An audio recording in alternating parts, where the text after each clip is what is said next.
WTF Nation Radio. WTF Nation Radio. Whoa, whoa, whoa, whoa, whoa. Do you ever have one of those moments where you think, how the hell did I get here? Jeez, what happened to me? I was ruling the galaxy, had a cherry new battle station. I mean, this place had an omelet bar, a straight-up omelet bar. And now look, my former interns tossing me down a bottomless freaking pit. You know, come to think of it, my whole life has been a series of what the moments.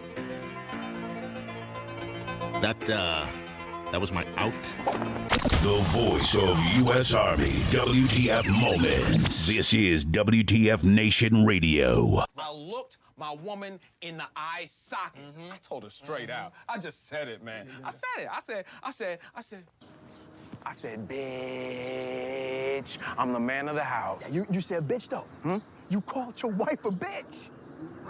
Yeah. This is a public service announcement from C.T. Fletcher. I will not contribute to the pussification of a nation. Get your punk ass out there and work for it, motherfucker. Let's roll.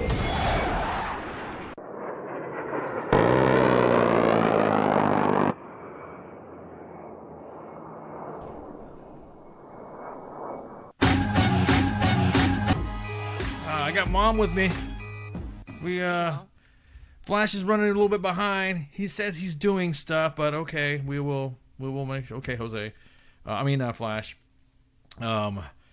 We'll wait for so meanwhile, Mom's gonna hang out with me and we're just gonna talk about some, what Monday. Man, this is a Monday. What a Monday. It is the Monday of all Monday excellences. Not the Monday-est ever. Oh my! Not really. I'm just, of course, being a little, trying to be funny. Well, real quick, how was your Monday? Mine, I didn't go to bed until 4 a.m. Gosh. And I was back up at like 7 something. COVID Carl is teething. Oh, COVID Carl, the little dude, man. Oh man. Getting big. He is like 30 pounds now. Wow. Holy crap. He's huge. He's not even what? How many months is he? He'll be 10 months on the 31st. God, and he's 30 pounds already? He's almost like as heavy as a 4-year-old, man. He's like, I think Baby Eyes weighed that much at 4 years or something like that. He's stocky. He is. He's not, like, if you look at him, he doesn't really have a whole lot of rolls. He's just, like, thick. Yeah, he's a little linebacker, man. He'll kick your ass. Right. He's in 18-month clothing. Yeah, exactly. Oh man, yeah, I hear you. My mom Monday was like, running around doing chores and stuff, and just running errands and stuff like that. And God, man, Baby Eyes. Oh. Okay, so when you go get a vehicle worked on, is it like cool for your kid to like start to mess with the like lifts and stuff like that when there's vehicles on the lifts or something like that, or is that kind of like, I don't know? I mean, that's kind of like asking for Darwin to take over. Yeah, exactly. So real quick, went into a shop, had to do some auto work, and went over to a place. And it's like, hey, what's going on? Blah blah, shooting the breeze, and then the little guy's like going, what's going on here? Let me look at these switches. Flip. No, not that bad, but he was kind of curious what was going on. But yeah, running around, hanging out with the fam, and doing all this other shit. So yeah, but is it kind of like evilly lately? Has there's been a lot of evil in the news lately? Have you noticed that? Welcome to Evil News. So apparently, you were telling me about some freaking shoes. What's going on with these shoes? What happened with some shoes? What was that? Okay, so I'm pretty sure last summer the song was overplayed, like the song Old Town Road. Yes. Oh, yeah. We had, there were some specific beefs between WTF Nation Radio, U.S. Army WTF Moments, and said individual. Yeah. Nat X or something like that? Nat X? Nat is that 10? Nat 10? Nas X, I really don't keep up with their names. Like, Nas 10. Like 90s rap, I really don't pay attention. Okay, so 90s. Okay, so Nas X. Okay, so anyways, you were saying that about these shoes now? He was what? So, he recently released a music video. Like a while ago, he came out as being gay, which whatever floats your boat, dude. Go for it, makes you happy. Okay. So he releases this video And apparently, it's a little racy. However, he like starts off in heaven and he goes to hell. Like when he came out, like everybody was like, "Well, you're going to hell." He literally, in his video, went to hell, and now everyone's clutching their pearls because Jesus is Lord. Because and then apparently, I guess some shoe designer had bought a bunch of Nike shoes, like a certain type. I don't pay attention to shoes. Shoes to me are just shoes. Like, I mean, unless they're high heels. Gotcha. So this designer bought all these shoes, like apparently like 666 to be exact, and then customized them all, and is now selling them. So everyone, like every news station, they're all like freaking out. And I'm just kind of like, what? Okay, so he made these shoes. Now I caught up to what you were saying when I was asking about Nike. So I guess now Nike's got the ass. Nike's got the ass about these shoes because they were unauthorized Satan shoes. Satan! Well, yes, everyone thinks that Nike approved of this, but no, they didn't. Like this specific designer or whoever, customized shoe designer or whatever, had bought these shoes. It's kind of like having your swagger wagon Toyota Sienna van, and you just customize the paint job. You're just getting that name brand. You're getting like name brand. You're getting that. Yeah. Oh yeah. Yeah. Pip said there's one like it's got like a drop of. It's got like some blood in it or something like that. Supposedly. So when I was asking about all this, I guess there's like religious people are going, Nike's like selling demon shoes and you're going to burn in hell. And the law was talking to the Lord the other day and he said, don't buy them Nikes. I'm just kidding. That didn't really say that. But, well, they were pretty much saying that because there's like a lot of religious leaders that were freaking going nuts about the fact that he was, selling Satan shoes. And yeah, they're all mad about it. I'm just like, well, we do live in America. It's freedom of religion. Y'all told him to go to hell. He did, and now you're mad. I'm about to say, well, not to mention the fact, you know what? What were they? I'm kind of curious about how they how the rest of the let's on different artists how they felt about it. Like when there was Katy Perry or some of the older stars, I guess because the olds get pretty pissed off over every new artist that comes by or whatever, whoever offends them. But I'm kind of noticing that if you're a dude and you're controversial, then it's all hell and high water. But if you're a woman and you seem somewhat attractive, everyone kind of gives it a pass and saying, oh, she's just trying to, you know what I mean? It's kind of like, I don't know, like Cardi B came out with WAP, and for a while there everybody's like, oh my god, that song was disgusting. Well, and I was kind of like, what? It's it's kind of like it's kind of like the genre of music that you want to listen to. If you want to listen to I don't know, lyrics that are, I don't want to say like let's talk about the freaking 80s hair band music. You know what I mean? Look at Ozzy.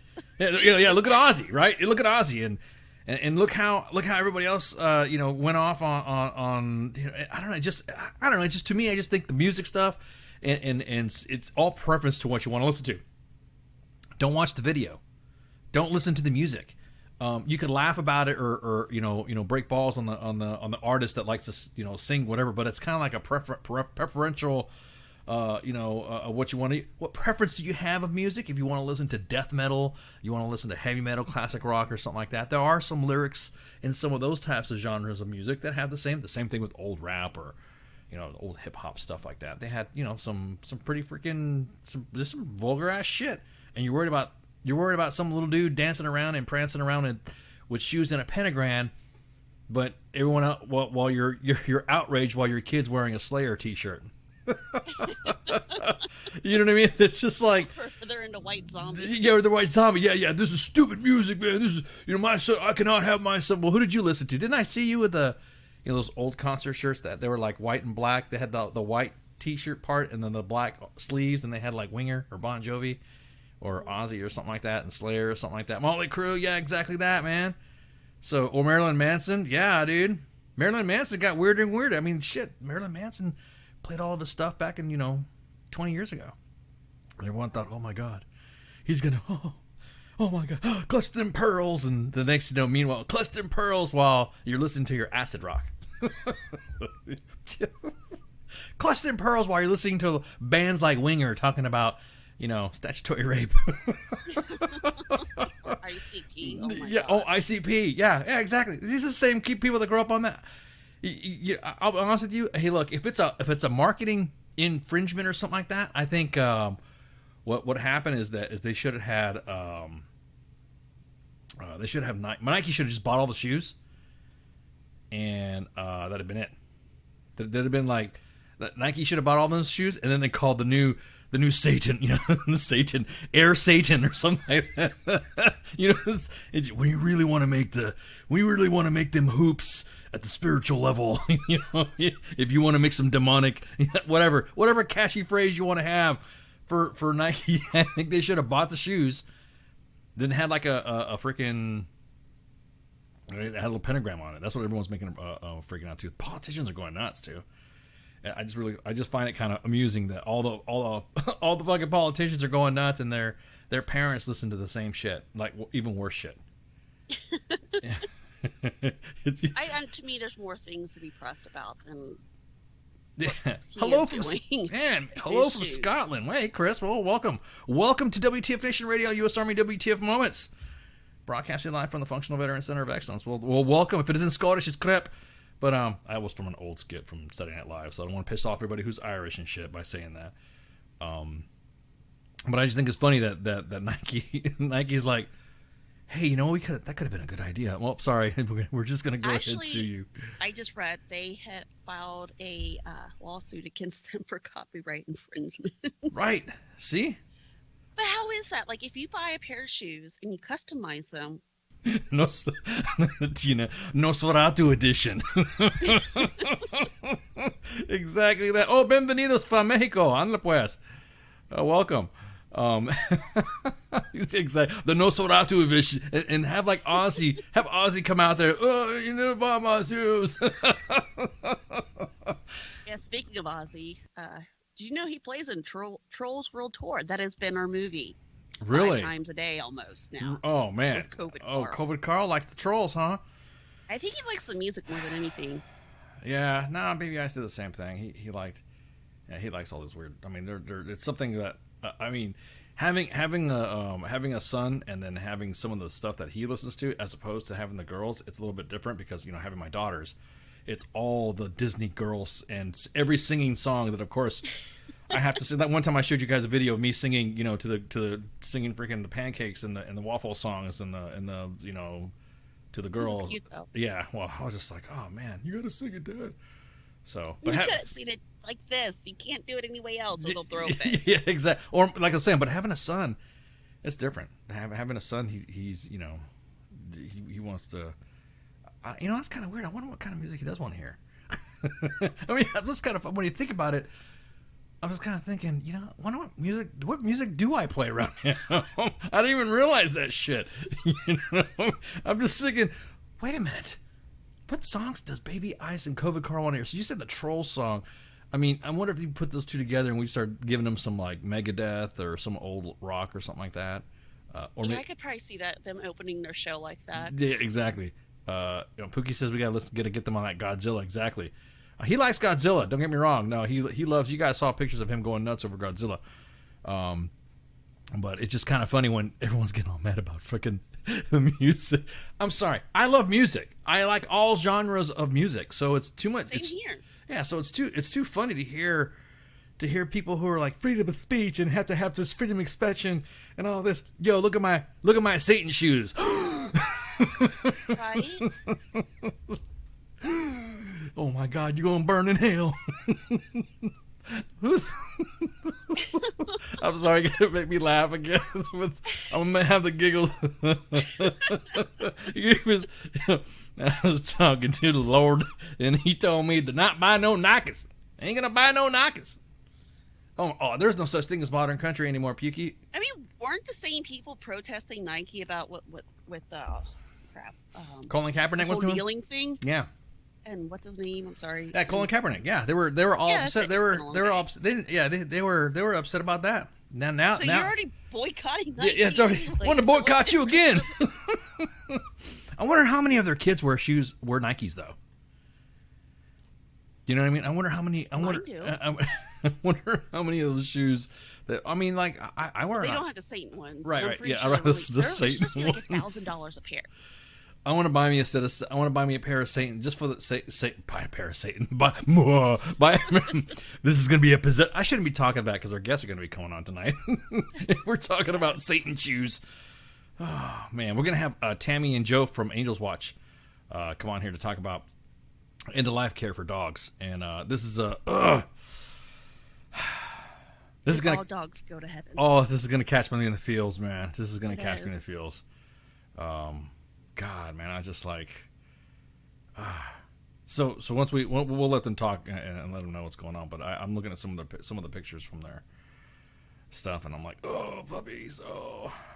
So it's end of life care for canines. They're going to be talking about the adventures of Hoover the FBI dog and Hoover Travels the World. So it's going to be poor puppies. So if you like puppies and you like to talk about some old doggies and watch them go or talking about their end of life situations, so make sure you tune in. But I'm probably gonna get. I'm sorry, Mom. You know how I am when it comes to the pups. I'm gonna. Spanky's trying to get me to like cats, and I'm like, what's well, they're like Casey. Well, yeah, whatever. Let's go back on those shoes. I'm just kidding. My whole point of all Go of ahead. this Go ahead. is I'm sorry. we all have the freedom of religion. We have the freedom of speech. Who cares about the take-on shoes? If it doesn't concern you, affect you, or any way of your life, just move on. Right. Exactly. Yeah, definitely. Because I don't think that. I mean, like I said, it wasn't until you said something and I saw people on social media talking about it. I'm like, what happened? What happened with the shoes? What happened with what's whatever? And then the next thing you know, I was like, oh well, this is this. And I'm like thinking that's it. They're getting all upset. Now I can understand Nike wanting to have some copyright infringement, but how many vet bro vet shirts have we seen have the Nike swoosh on there?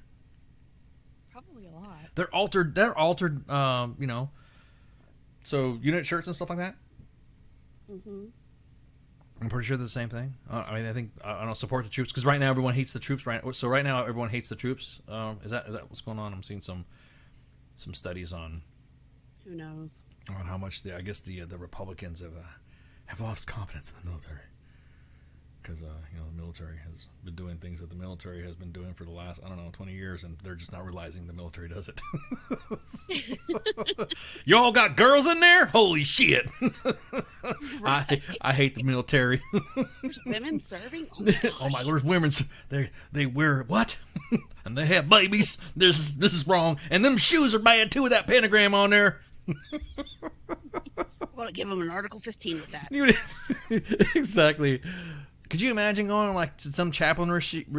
If you're gonna go have a chaplain's retreat with like a family retreat or something like that. You know how the chaplains sponsor that stuff, and you show up in a pair of Satan shoes.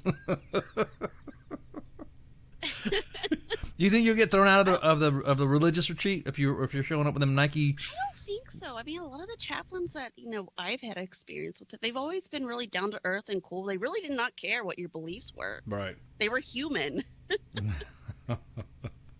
I just think it's funny. So speaking of retreats and stuff, have you seen the memes about the ship that's stuck in the Suez Canal? Oh yeah. I just heard it was I guess released. It's free now. It's free? It's free. Yeah, it was freed from its. It's free from its. It's free. It's no longer stuck. It's no longer the ever given vessel is the name of the ship, and it's finally moving. Finally moving after 6 days of it being stuck.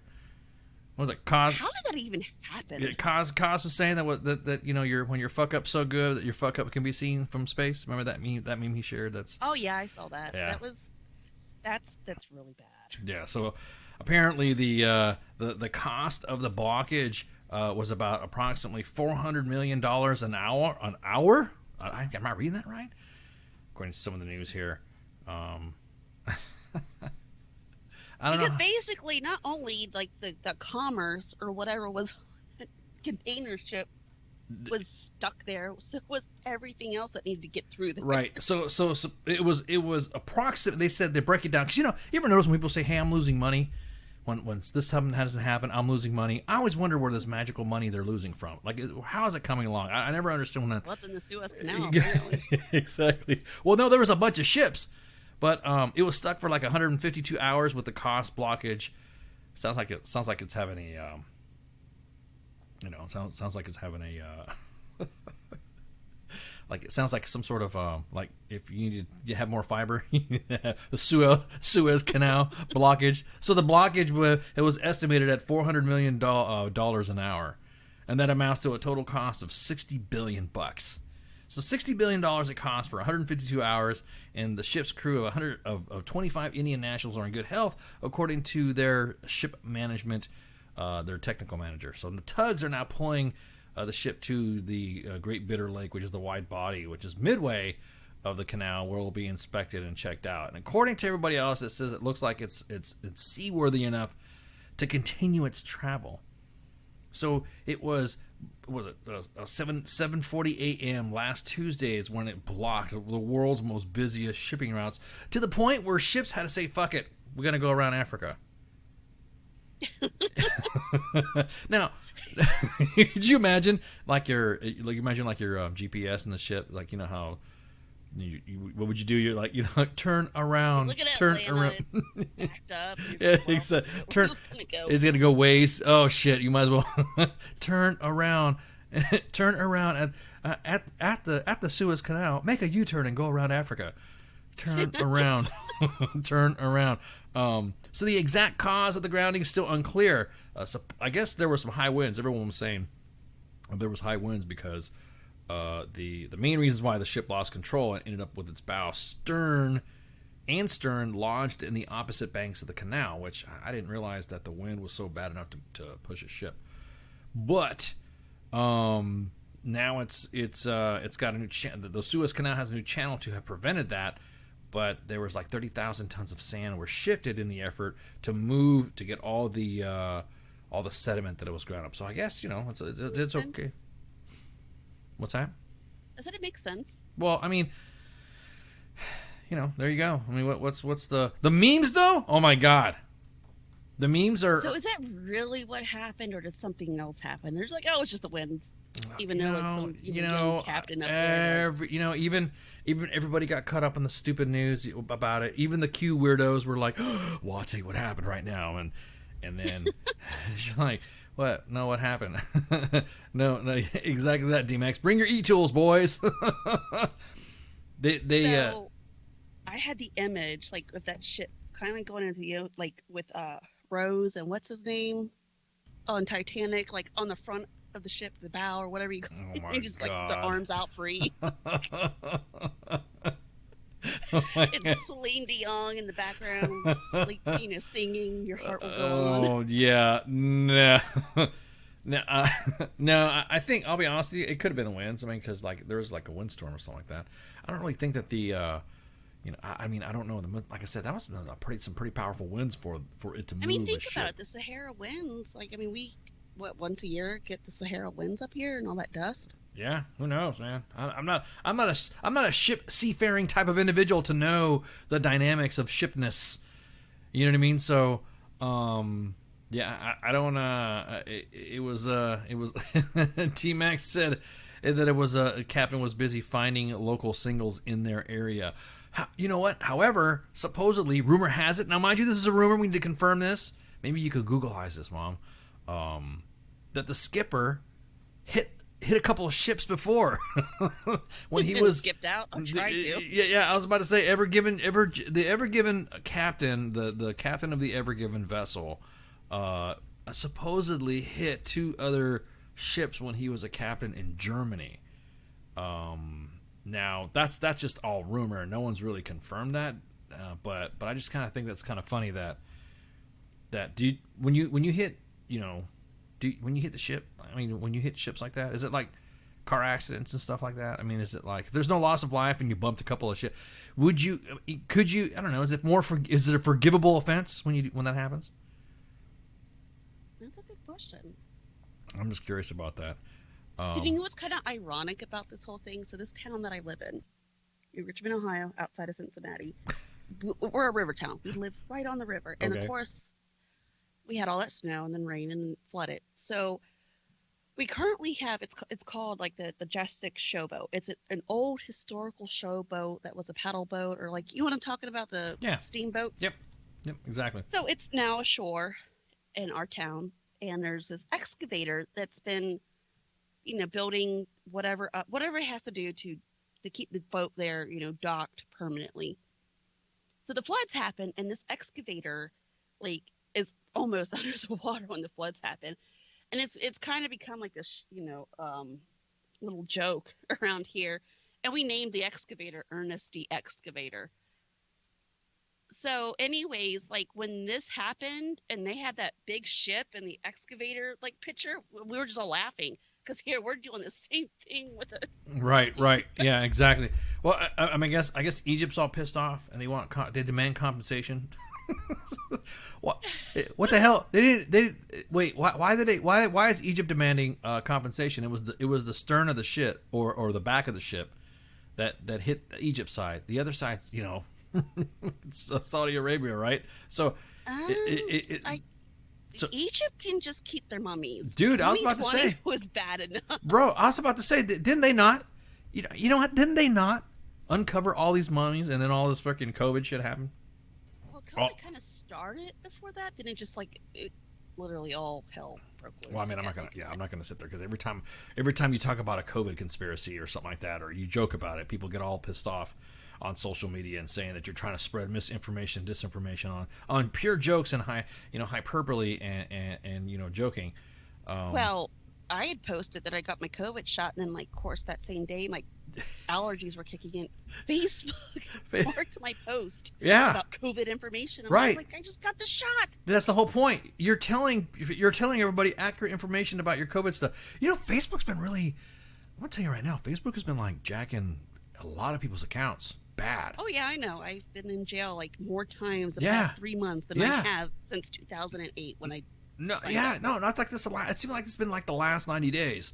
I've posted some stuff a long time ago, and I'm like, ha ha ha, funny meme or something like that way back in the day. Then all of a sudden it says your account's been restricted. I'm like, huh? Please, would you like to know more? You click on this little thing right here. What do you mean it's been restricted? And it's for a meme that I posted. I didn't have Facebook that long for joking with people that just throwing memes.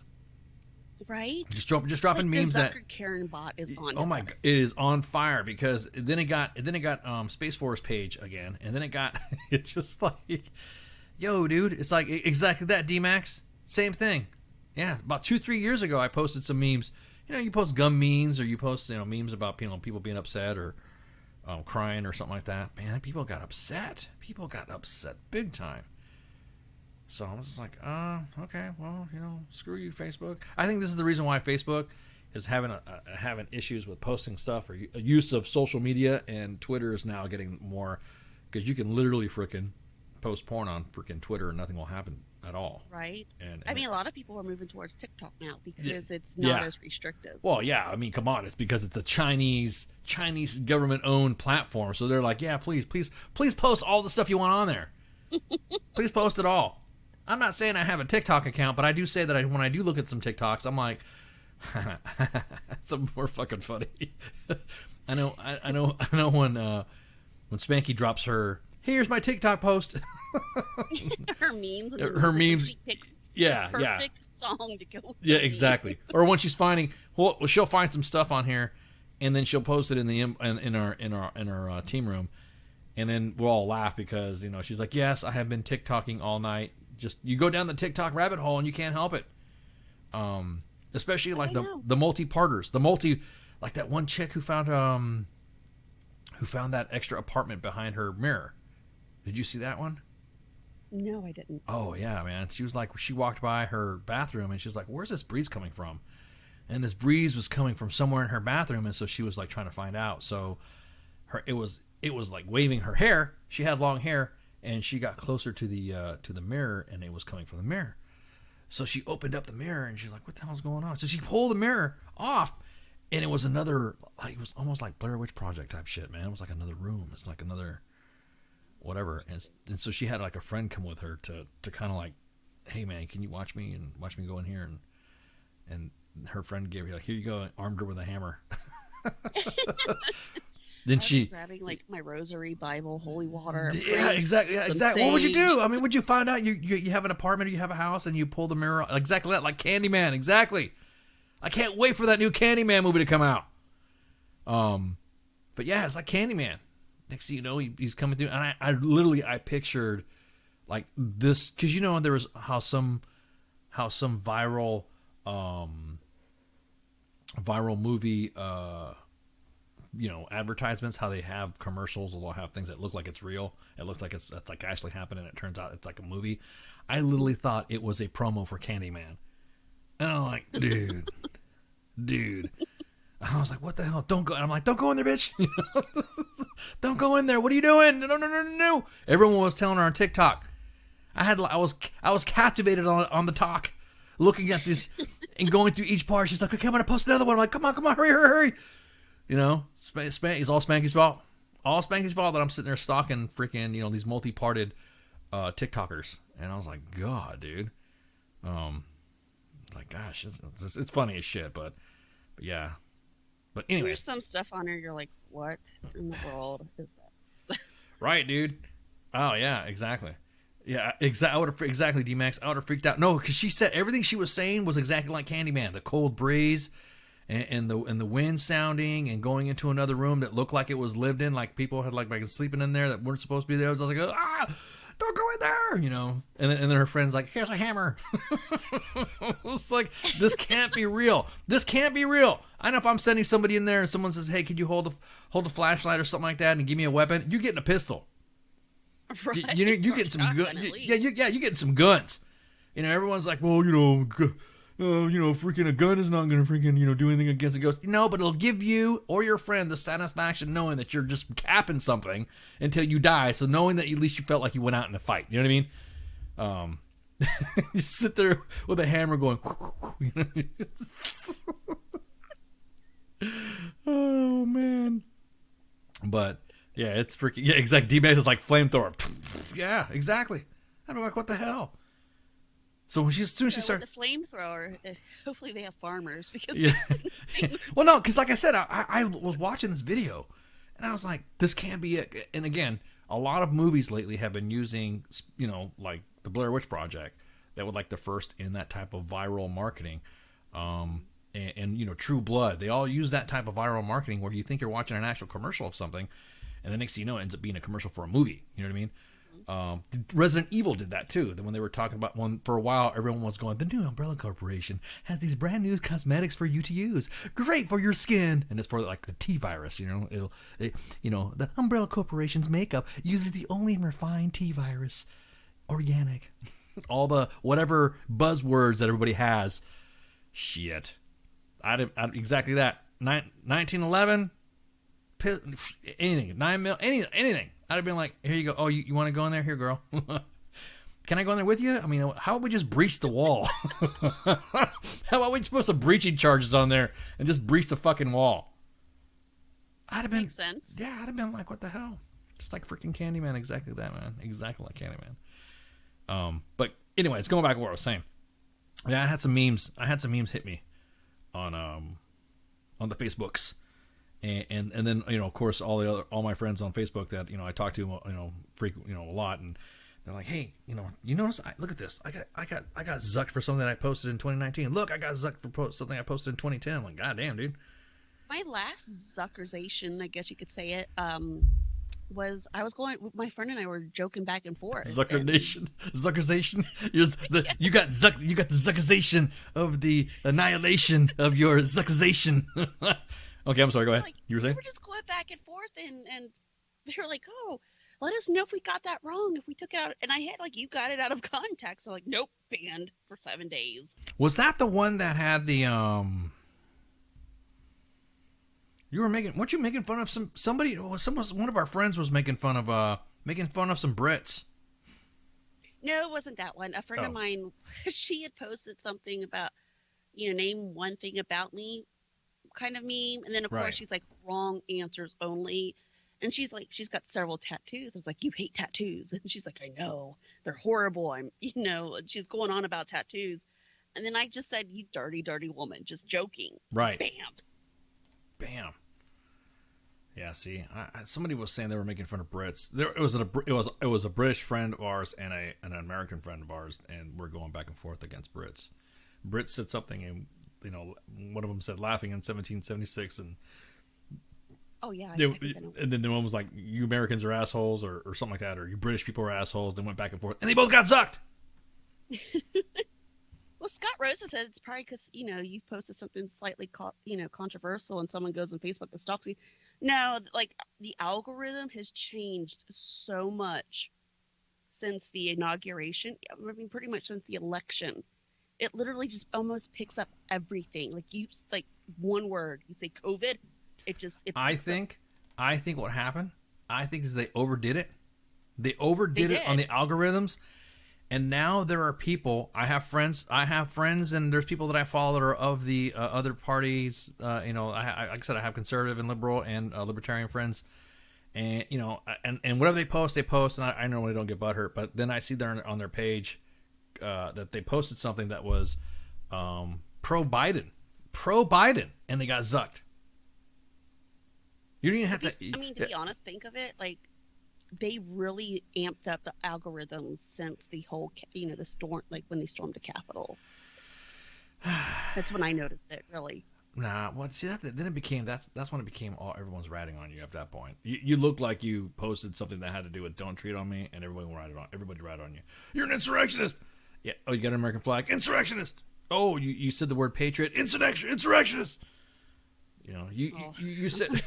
How's 4th of July going to go? Yeah, exactly. How that's a good point. How is 4th of July going to go this year? Well, first off, we're going to have to deal with individuals that don't like the term patriot.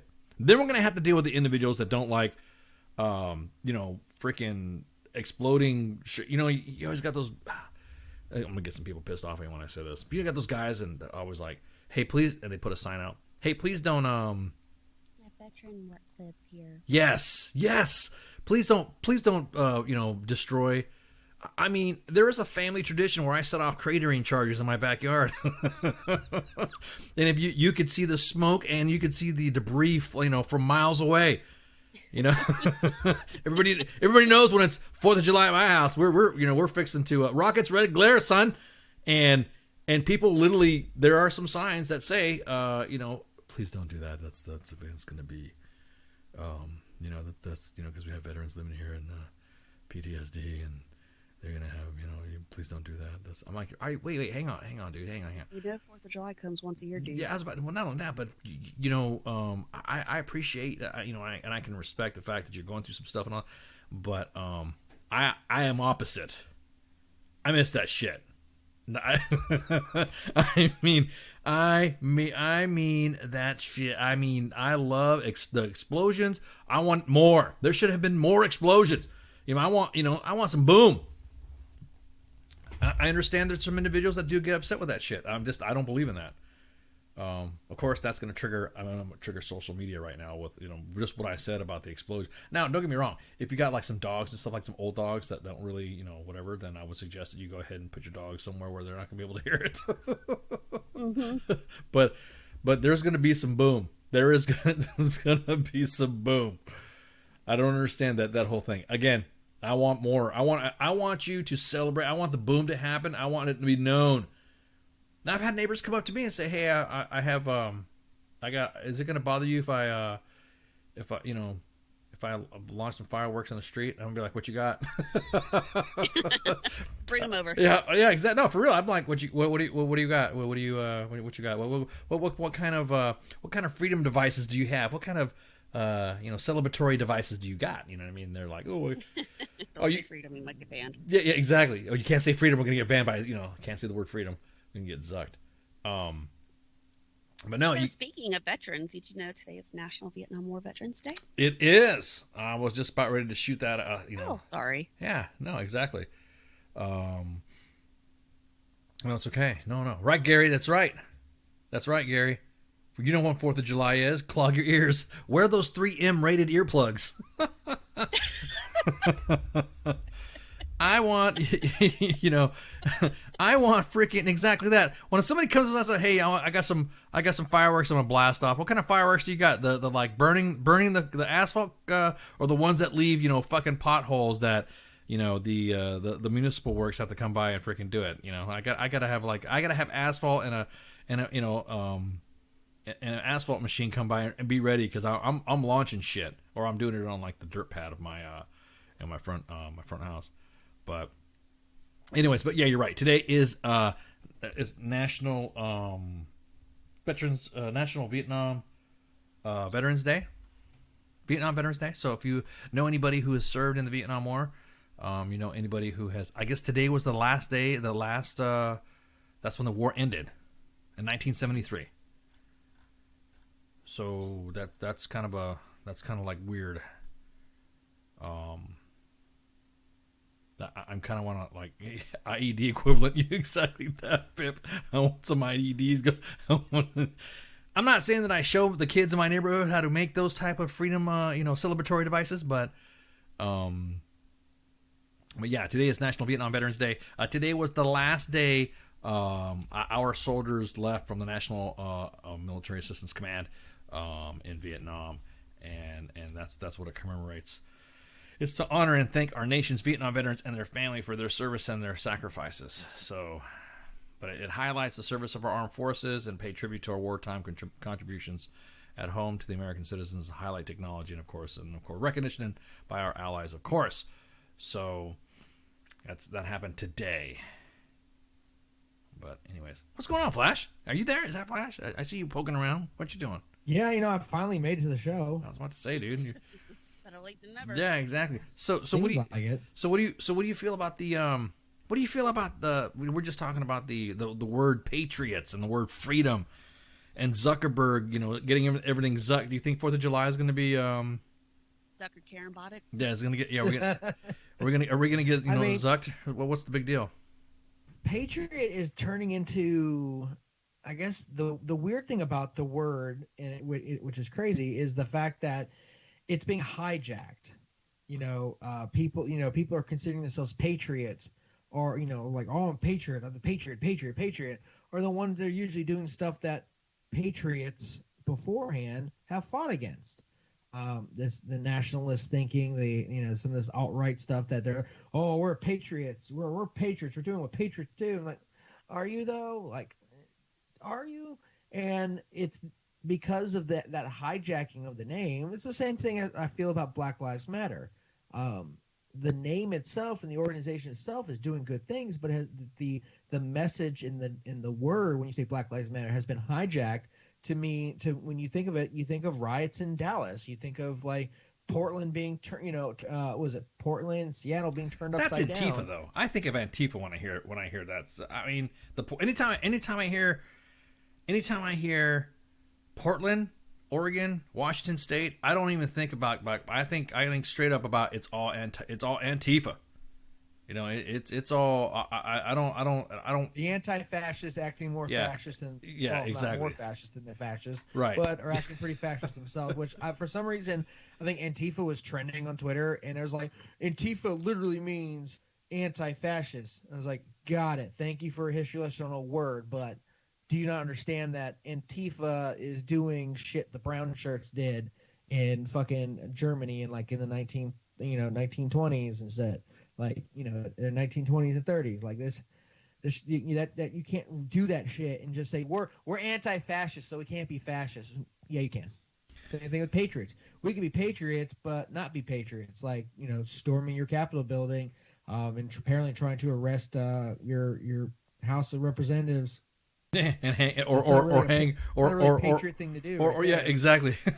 It is that kind of doesn't call yourself patriot. Yeah, so, but yeah, attempting to hang the vice president and then wondering exactly.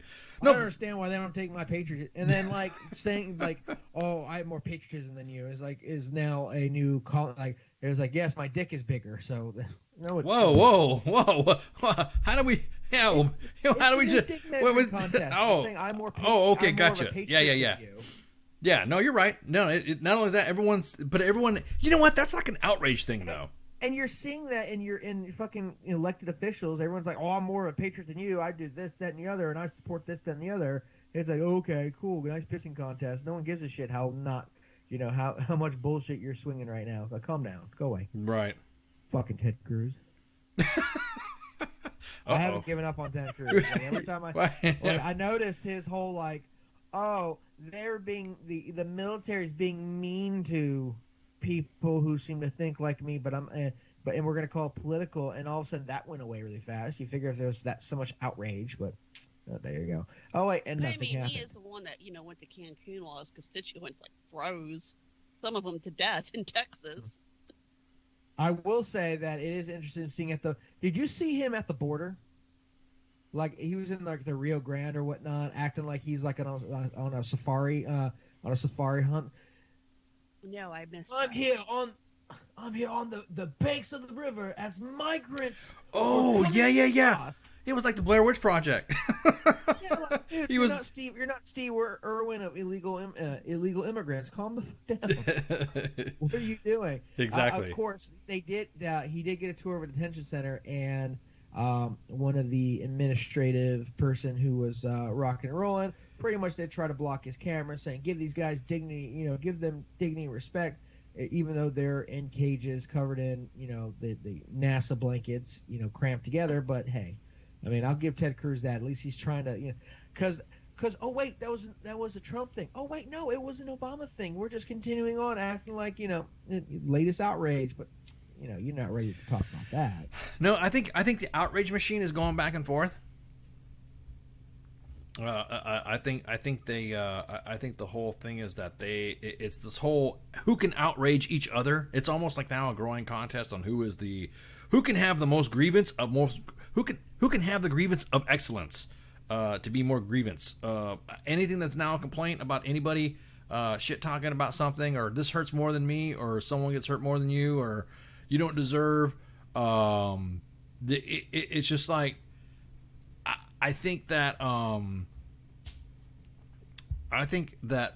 it needs to stop, because now anything I'm not taking serious anymore. And the reason why I say that is because there is some individuals that will say, hey, you should not have posted this, you should not have posted that, or you should not be saying this, and you should not be saying that, and someone's saying this, and it's not right. Somebody else will do the same thing, and then that gets elevated up, and then someone else posts something, and then that gets it's almost like to the point where now everyone's upset about something just when it came to something like, I don't know. I'll be honest with you, social media fucked everybody up. I literally believe that social media fucked everybody up when it comes to that aspect. Crime. Well, everybody has a voice now, and tune in next Monday for the next outrageous thing. Yeah, exactly. Well, but everybody who has a voice, like literally has everybody. There are trolls out there who literally think that now I have the power to do this now. I'm going to do this, and they're going to post something, and it's going to go viral. And then my First Amendment rights. Yeah, exactly.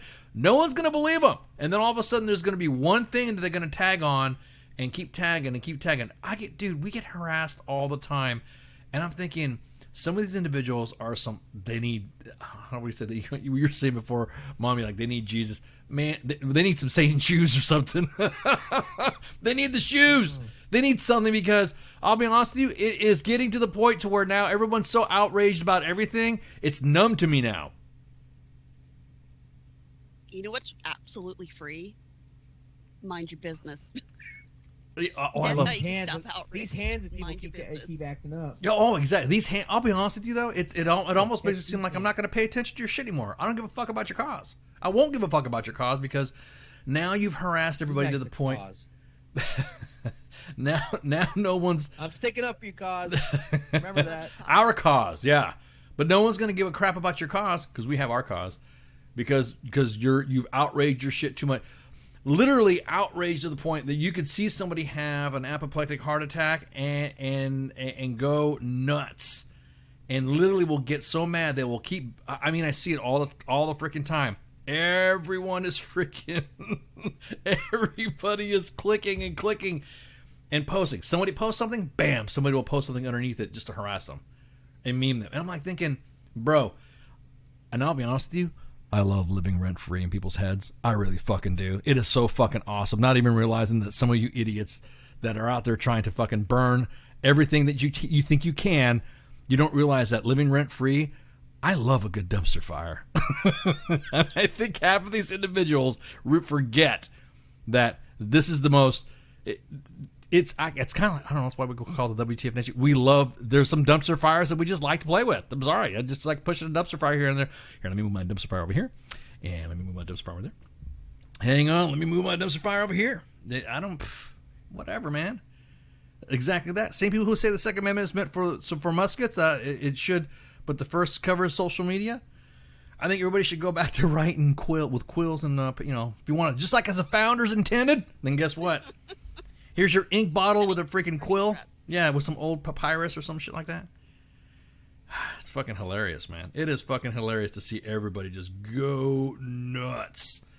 Go nuts. I post something, you post something, somebody goes mad and they want to complain and cry and all that. I'm thinking, bro, I love the fact it makes me sleep good at night to feed off that fucking energy of me living rent-free in your fucking mind because you're destroying your own life and needing to take additional meds because you can't handle what we have to say. It's fucking awesome. Oh my God. There's a book they all could read. Yeah. And I love this book. It kind of, just releases all that. It's called The Subtle Art of Not Giving a Fuck. Right. No, I like the one from Dennis Leary. It's called Shut the Fuck Up. It's called Shut the Fuck Up by Dr. Dennis Leary. We're going to take a break right quick. We'll be right back. And everybody, let's go watch your dumpster fires and be outraged about something. We'll be right back. Shots. WTF Nation Radio. WTF Nation Radio. Take it from me, Ice. You can't just float around space not caring about stuff forever. The voice of U.S. Army. WTF Moments. This is WTF Nation Radio. Shit in the bag, Pogue.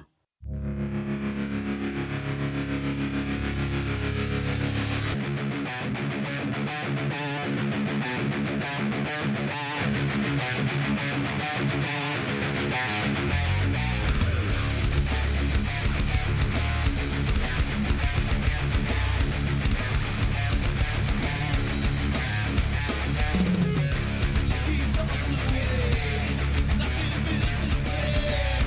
Let it all be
south of the border.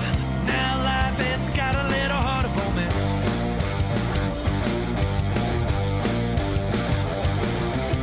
I fell in love with some girl. She told me that she was gonna rock my world. Now I'm stuck here with no money. Don't that just sound a little funny for you?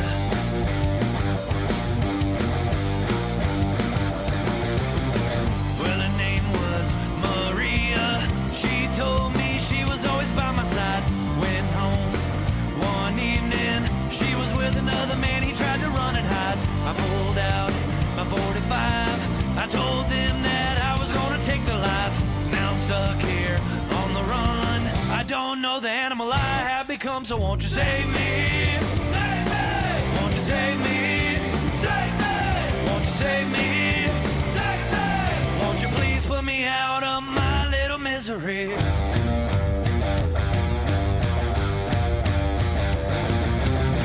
Well, I know life is short. Mom, you know I always try to do my best. Should've listened when you told me I wouldn't be caught in this mess. Gotta go now, Dad, I'm sorry. Everybody, all y'all need to know this is life, a true story. When you chase ass down in Mexico, save me, save me. Won't you save me, save me, save me, save me. Won't you please put me out of my little misery?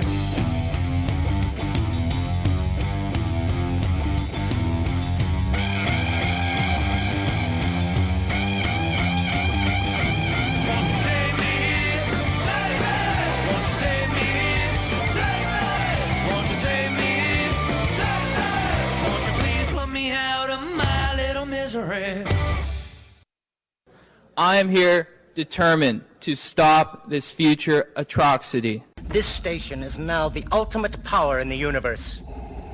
I suggest we use it. The voice of U.S. Army, WTF Moments. This is WTF Nation Radio. I find your lack of faith disturbing. Everything stated on WTF Nation Radio is to be considered the opinion of the person that stated it, and not an official representation of WTF Nation Radio or U.S. Army WTF Moments. Price does not include tax, title, or license. Some assembly required. Each item sold separately. Batteries not included. Objects in mirror are closer than they appear. If conditions persist, contact a physician. Individual results may vary. Keep out of the reach of children. Avoid prolonged exposure to direct sunlight. Keep in a cool, dark place. And please enjoy the show. Shots. And we're back. Man, woo! That was a quick break. I know we were getting all heated up talking about whatever living rent-free in people's minds. But enough of that. Right now we got Tammy and Joe from Angels Watch. Welcome, guys. Hey, thanks for having us. Oh man, this is awesome.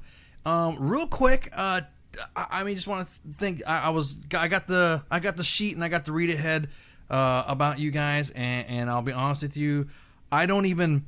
If I get quiet, it's because I'm looking at your pictures right now of your page, and anything that has to do with dogs, I just get crushed. I'm sorry. It's just the way I am. So if I get a little like choked up, or you hear me swallowing, whatever, it's because anything that has to do with the pups, I'm all about it. So welcome. I guess you're in the right place then. No, don't. See, you're already starting right now. See, you're already starting. So real quick, Joe and Tammy, who wants to go first? Tell me about Angels Watch. Yep, thank you. I'll go ahead and start. In order to really understand Angels Watch, I'm going to back you up just a little bit and talk about Angels Pause. Angels Pause was a service that was placed in my heart in 2004 when my father passed away. And the year before that, I had lost my cat of 18 years, Cagney. I had two cats, Cagney and Lacey, and she got sick and began to fail. And it was my very first pet loss on my own as an adult.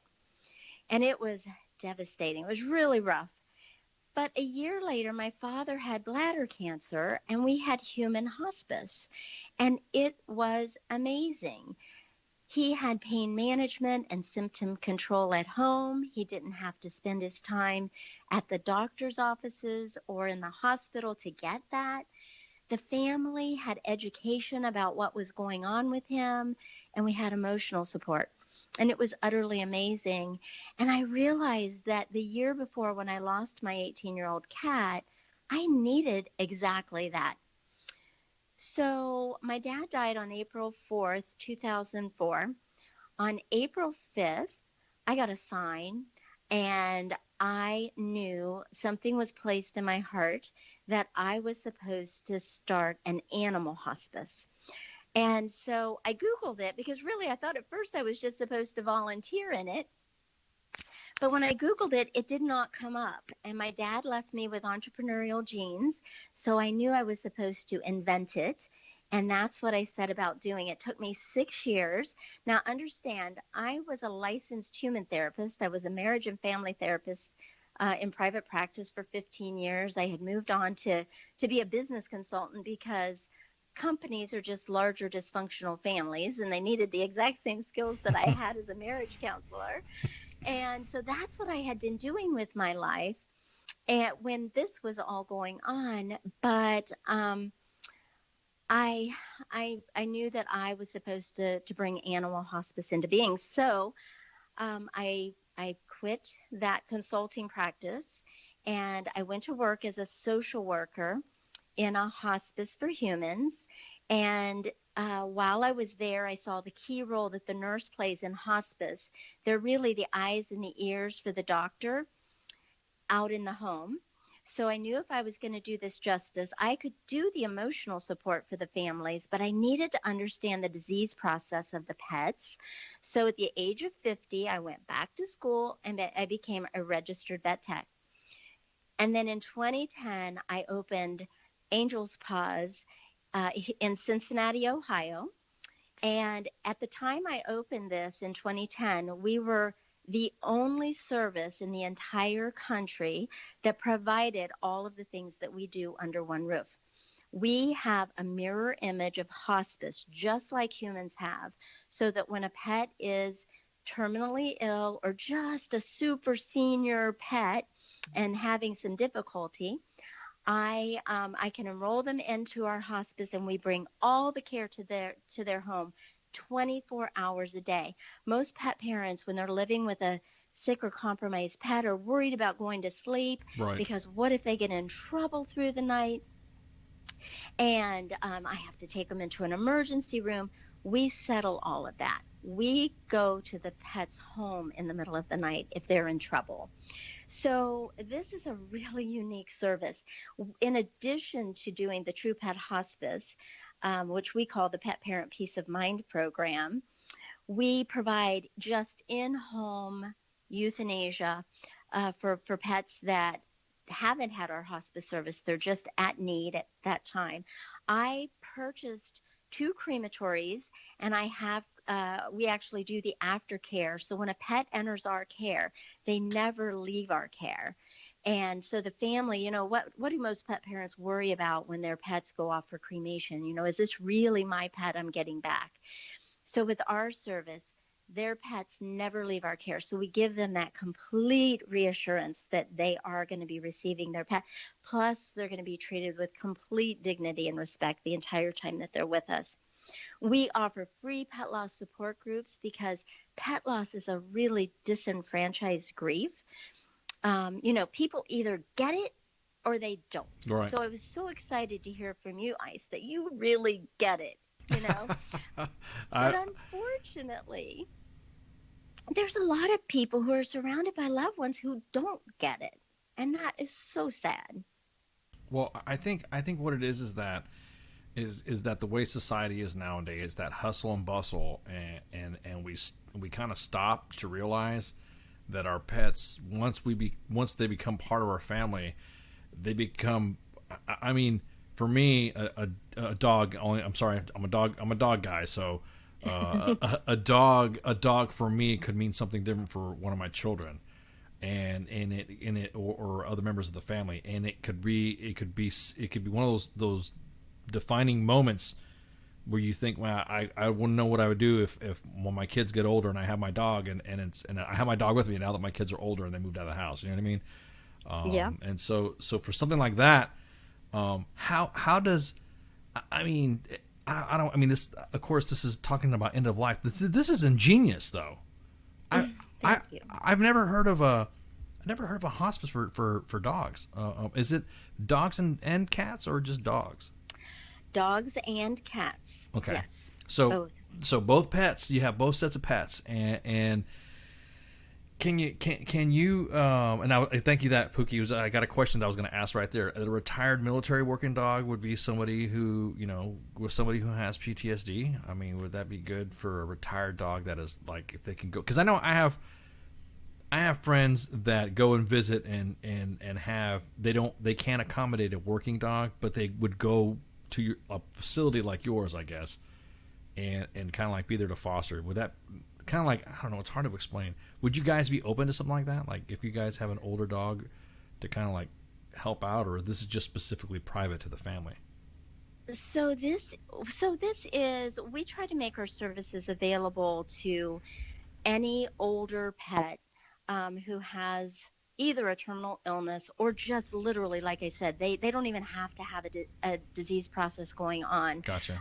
Because they can be a 17-year-old pet who's been amazingly healthy, but arthritis is striking. So those pets could be living in a shelter. They could be being fostered by someone. So absolutely, our service is available to any of those older senior pets. And how the military and police dogs came into kind of our realm. So I had this for-profit business, the Angel's Paws, and that was, that's by name only. It took us years and years and years before we ever got into the black, because this was such a brand new concept. Right. But people began giving us donations right from the beginning, because they're like, oh my gosh, just like you said, Ice, this is ingenious. Oh my gosh, we needed this, and here you are, and I want to give some money to help. And because of the donations that we got from day one, we have never turned away anyone for financial hardship. But in 2015, I had two clients, a lawyer and a CPA, who said, why don't you have a nonprofit arm of your service? And I said, I just didn't have the wherewithal to figure out how to do that. And they came together in a team with me, and our nonprofit, Angels Watch, which is a 501c3, was born. And then over the years, Ice, as we had different families bringing through pets, we started having some police dogs come through and get our services. And that's kind of how Joel and I we met. Finally, over the years, there had been a few police dogs who had come through before that. And then Joel and Ashley brought their dog, Kurt, through. And that's when I started to learn that when a dog retires from that kind of service, the handler is actually responsible for all of their health care and all of their end-of-life care. And I thought, these are people and animals that took care of all of us. Right. And it just broke my heart that they were responsible for, paying for that final care. Right. So I approached our Angels Watch board and I asked, could we create a military and police dog fund that would cover 100% of our services for these amazing servants of all of us? And so that's why it's important to understand the Angel's Paws part of it in advance. Okay. Because the military and police dog fund provides everything I just described to you at no cost to military and police dogs. So Joel, then go ahead. You can go ahead and so how did you two? What was your experience? How did you two meet to do this? Well, I guess first of all, thanks for having us on, and thank you to all our veterans that are listening out there and everybody else that's listening tonight. I would start from the beginning for me also. I grew up, average middle class family here in Cincinnati, Ohio. Always dreamed of being in law enforcement or the military, growing up wanting to serve our country and our community. And I went to Ohio State. I was kind of lost in college. I went to school. I didn't realize or really understand what I was doing there. I didn't have like a plan or a purpose. 9/11 happened, and I transferred back home to be closer to home at the University of Cincinnati. And I went through the criminal justice program there, worked part-time at the Justice Center, which is our jail downtown, the main jail. And after that, I was working there for about 8 or 9 months, and I ended up getting recruited by the FBI uniformed division, or they're commonly called the FBI police. Most people, including myself, have never even heard of the FBI police, but Right. they're like your Capitol Police or Uniformed Secret Service or that type of federal law enforcement. So I got recruited in 2003, got hired and left in 2004. I had a great experience. Moved to DC, worked at FBI headquarters. I got involved in everything I could. I was involved in community-oriented type policing stuff and going out in the community. I was part of the first startup bike patrol with mountain bikes, which was a big part of, growing up, biking was a big part of my life and continues to be today at my current department where I ride a bike a lot. But in 2006, I applied, never thinking I would get selected. I think I was 24 years old. I applied to be the next canine handler for the FBI police as an explosives canine handler. And, lo and behold, here they come to tell me that I was selected, and I couldn't believe it. And then that changed the trajectory of my life completely. It led me from I was about 2 years into my FBI career. Didn't know what would happen, where I would go. Would I go on to become an agent? Would I stick with the FBI police or go do something else?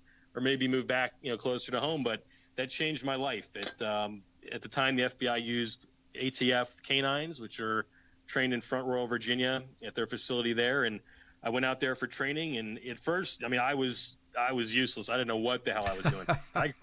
I grew up with dogs, but this was something completely new. And I probably looked like a pig on roller skates for a while there. I had no clue. But after working with their staff and going up there on weekends, because luckily for me, I lived close to the training center. So I was able to go on weekends on my own time and work with their staff. And my dog, Kurt, he was a black lab, and he was a wonderful dog.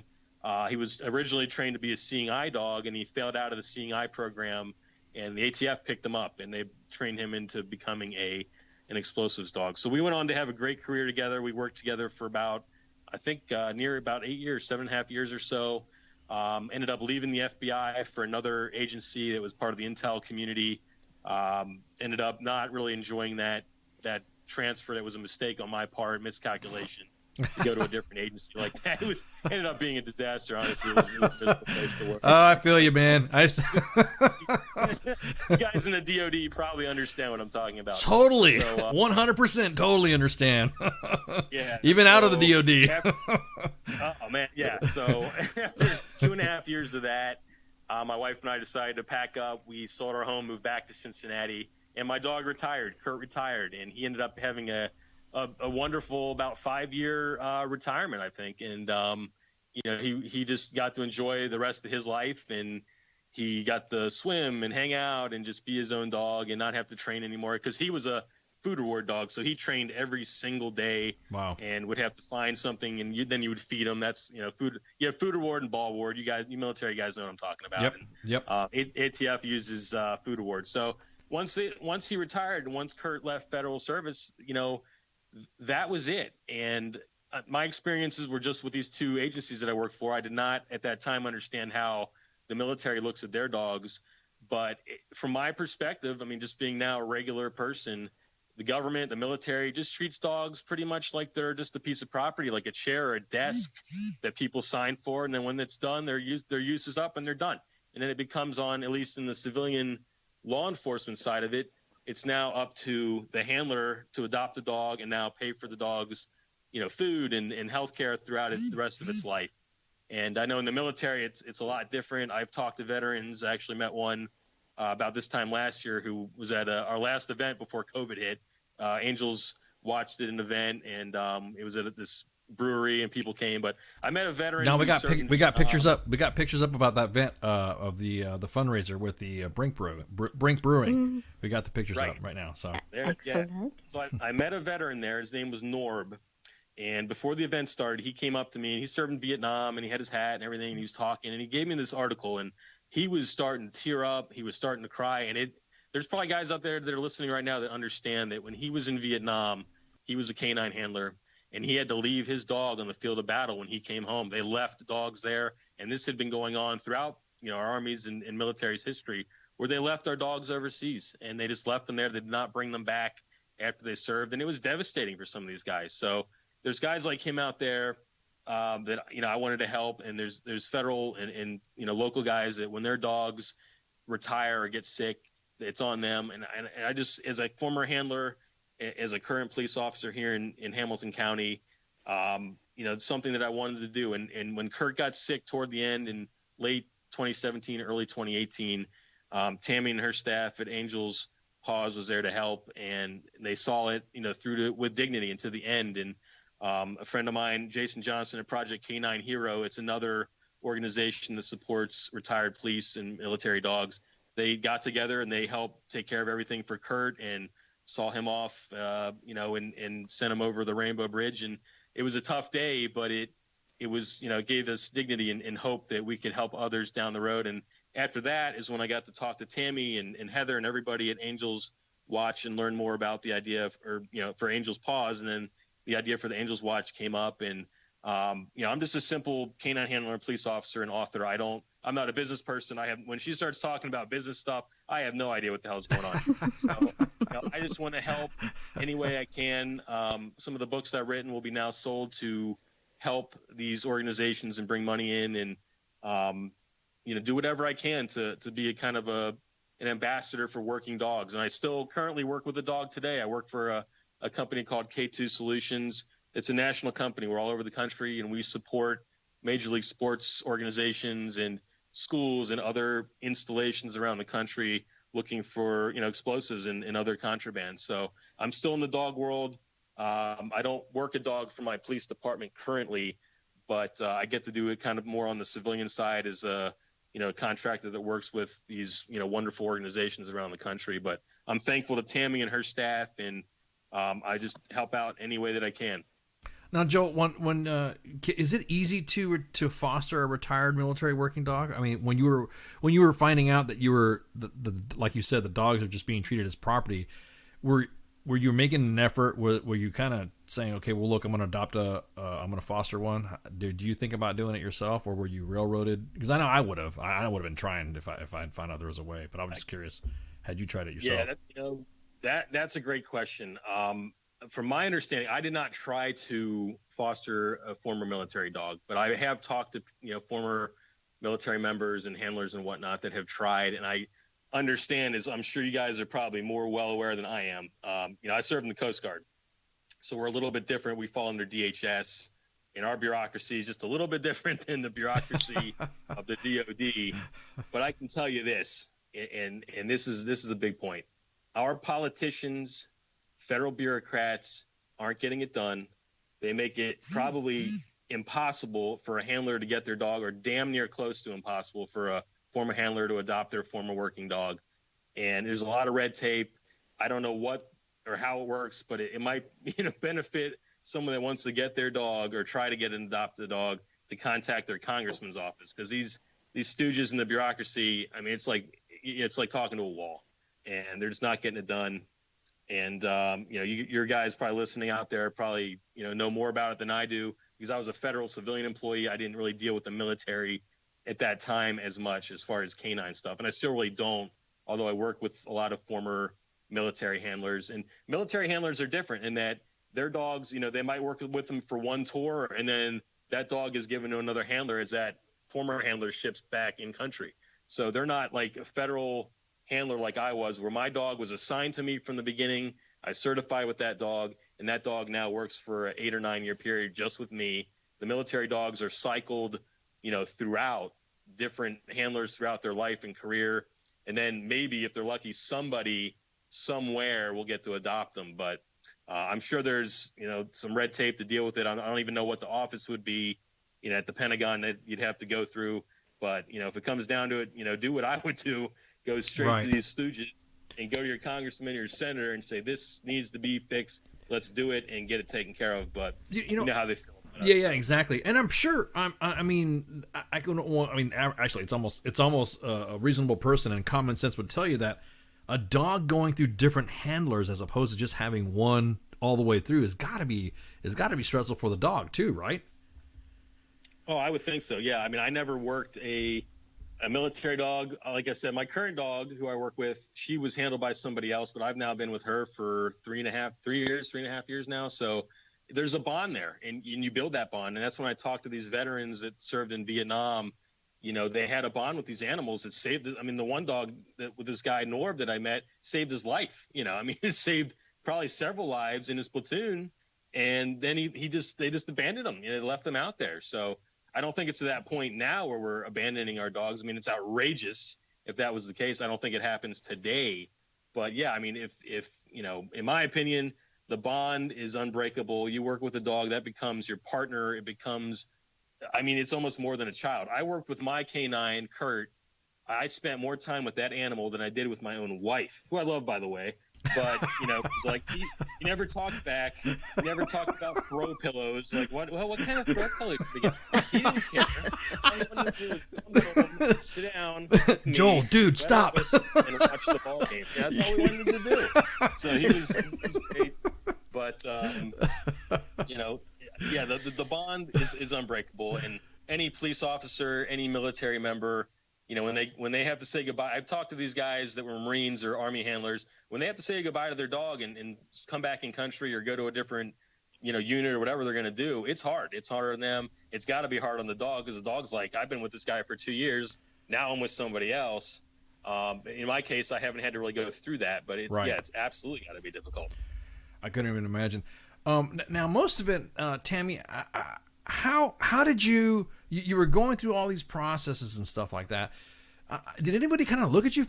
I mean, when you think about it, they're like, it's almost like hospice, but I want to do it for dogs. Did anybody raise an eyebrow to you at all? They totally raised an eyebrow to me. Every time I said, I'm going to start a pet hospice, I got nothing but a head tilt. Like, what? And yeah, it was not understood.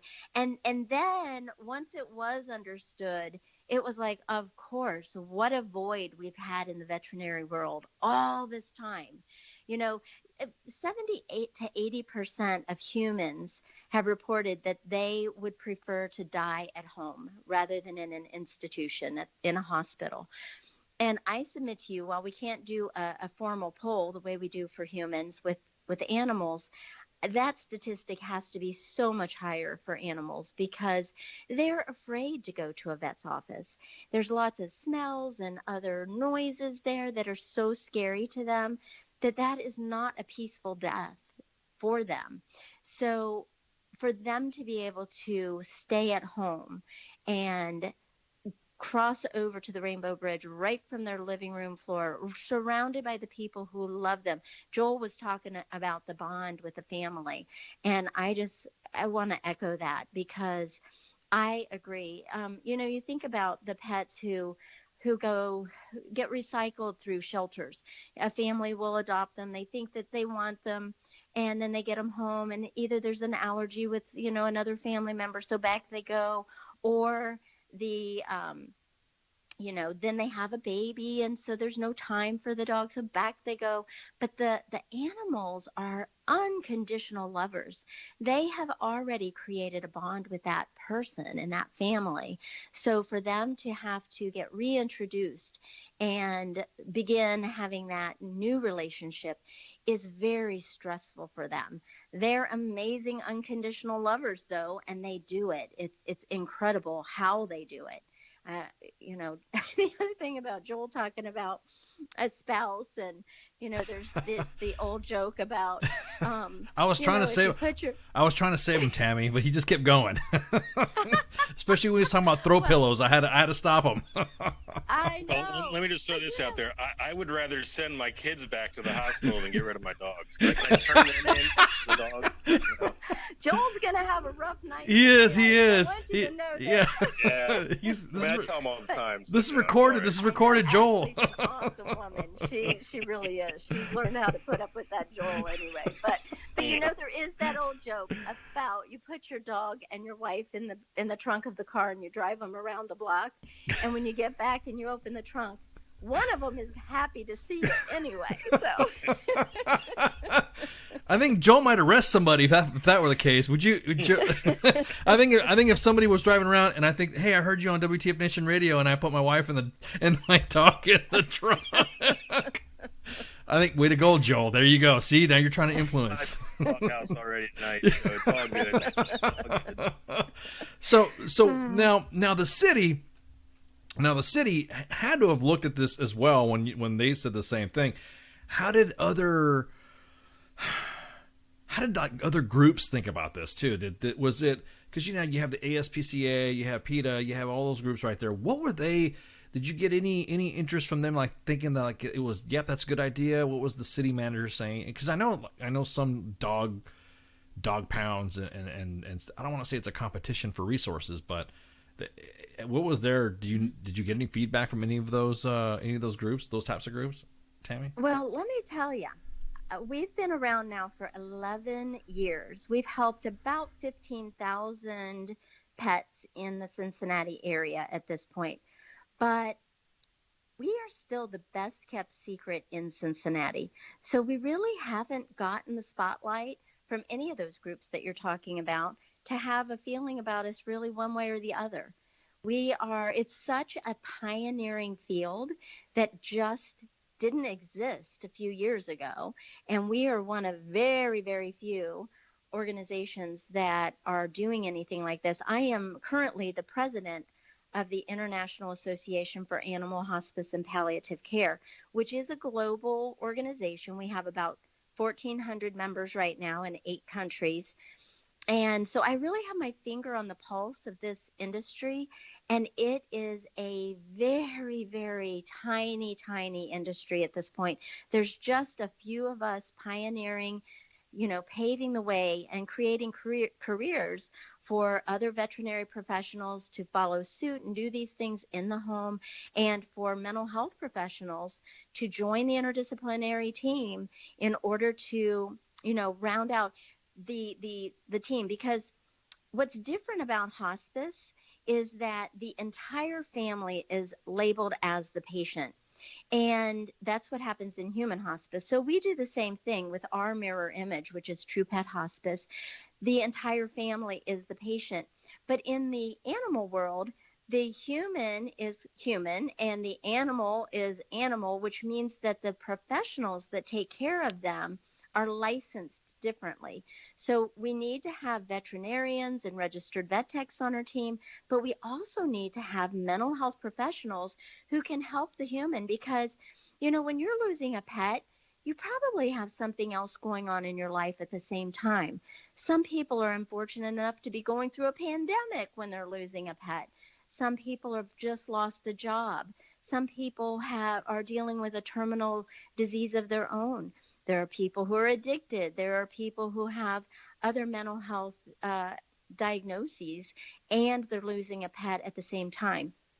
So when you're dealing with multiple things, having a mental health professional on the team who can help that human cope with the loss of their pet, but also help them deal with those other comorbidities that are going on in their life is just something that is very unique and very, very needed.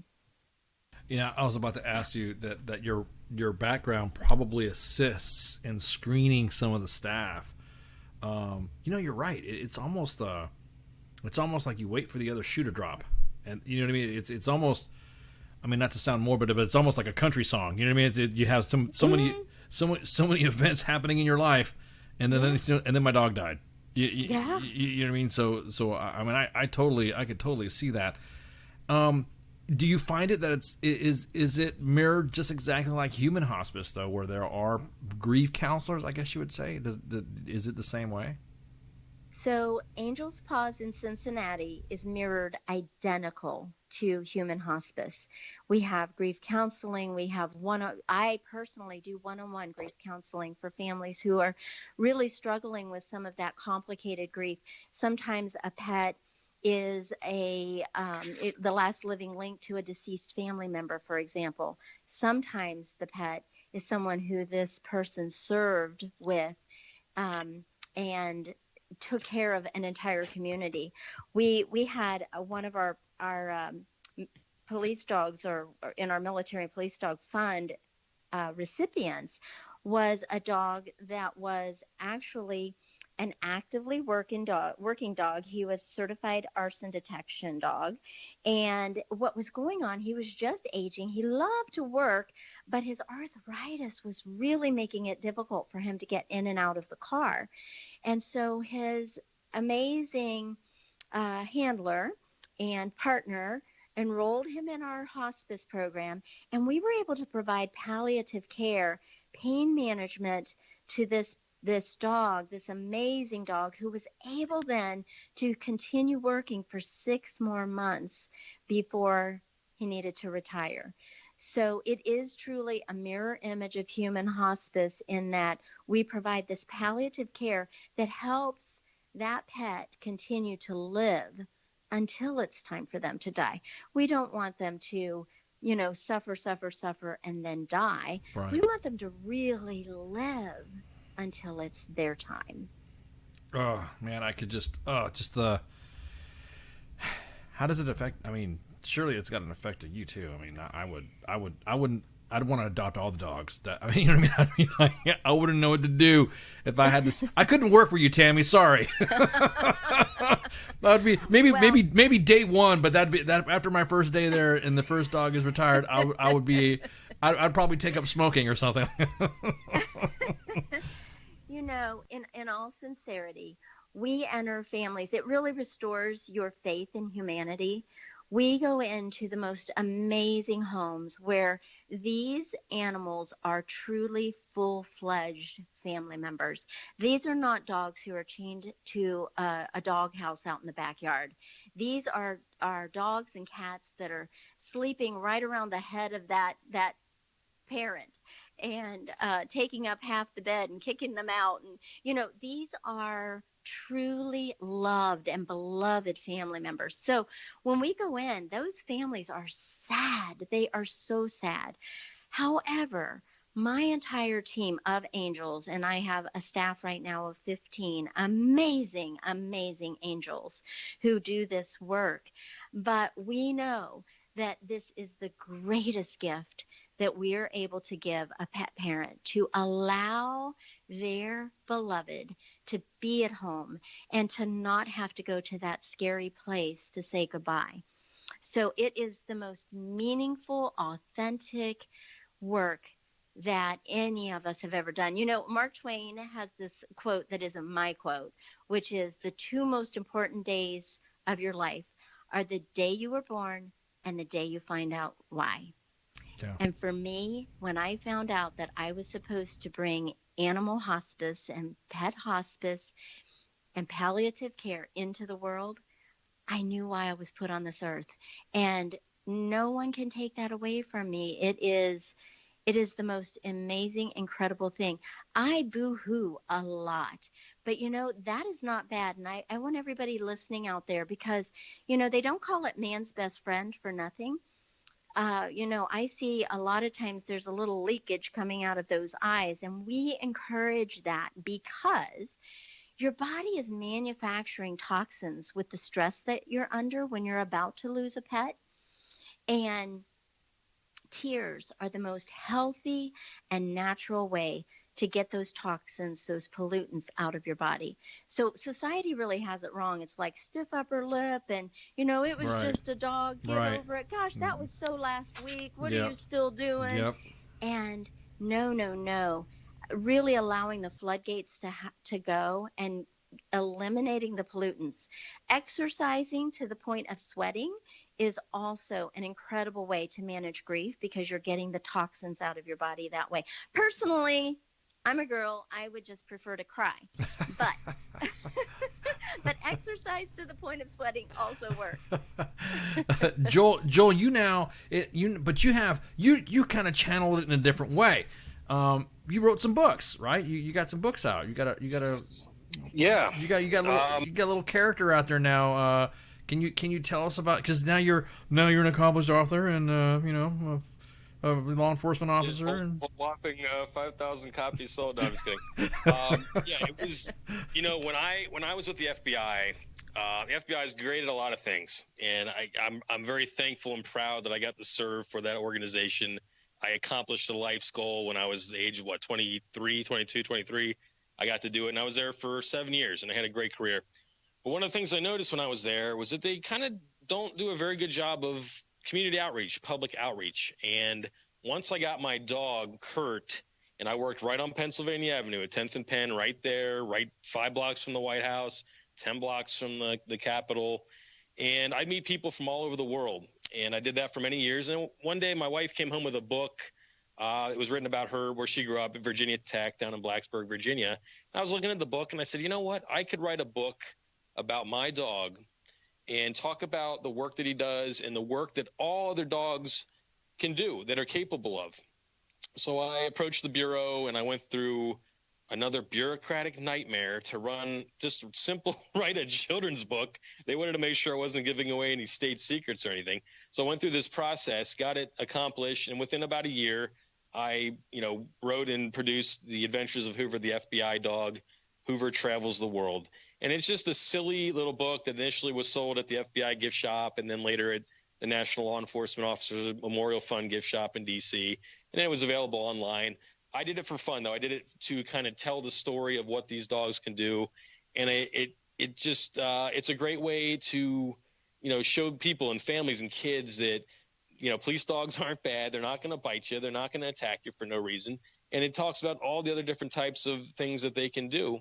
And then eventually it got into where I was writing books for Major League Baseball franchises and major universities. And I just did one for my police department where I work. And I'm working on one now with Tammy for Angels Paws and Angels Watch. And it's going to be about how to deal with the loss of a pet. So that's kind of just something I do for fun. It's something that I've done since now 2010. And I try to do one every about 2 years or so. And we come out with it. And it's a lot of work, but it's also very rewarding. Do you have any? Does your family relay a lot? I mean, these are kids' books too. So is it some of the things that has to do with your own kids, or just some of your experiences? Where do you get your creative flow for it in writing? I mean, because you have Hoover, right? But do you have other? Does Hoover have buddies? Does any friends? Any? Well, yes. In his book, every dog that he meets the name is based off of a real dog from the past. But he travels all over. He goes all over DC and meets dogs that are service dogs or seeing eye dogs. He goes to the Middle East and meets dogs that are sentries or looking for explosives or finding terrorists. Then he goes to the Falkland Islands and he meets dogs that are herding sheep. And then he goes where else? He goes to Europe and meets Saint Bernards and.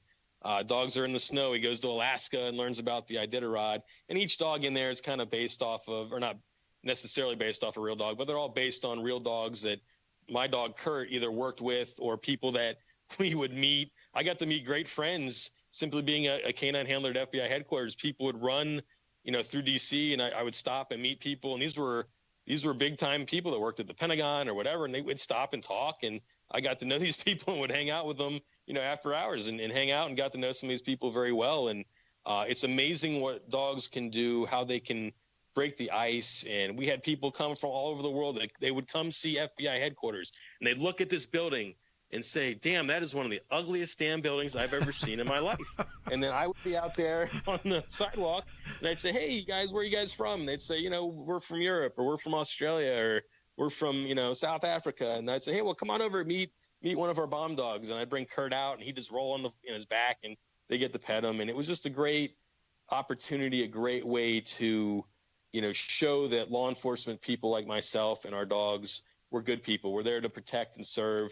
And it led to, me going to schools and going to libraries and doing book readings. And a lot of the creativity that I have within me comes from growing up here in Cincinnati. A lot of the books I've done, I wrote for the Cincinnati Reds. We did a whole series of books back in 2012. It started, and we wrote 3 for them. And they're just a class act organization. And that was an amazing experience. And I did one for the University of Cincinnati that came out about 5 or 6 years ago now. And then that's led to other things, other smaller universities you guys have never heard of, and probably your listeners have never heard of either. But it's just, I just, like I said earlier, I grew up in Cincinnati. I try to bring the values that I had growing up here and the love for my region of the country and just try to bring that to whatever I'm doing. So when I introduce myself to people, hey, I'm Joel from Cincinnati, and, this is what I've done, this is that, and the other.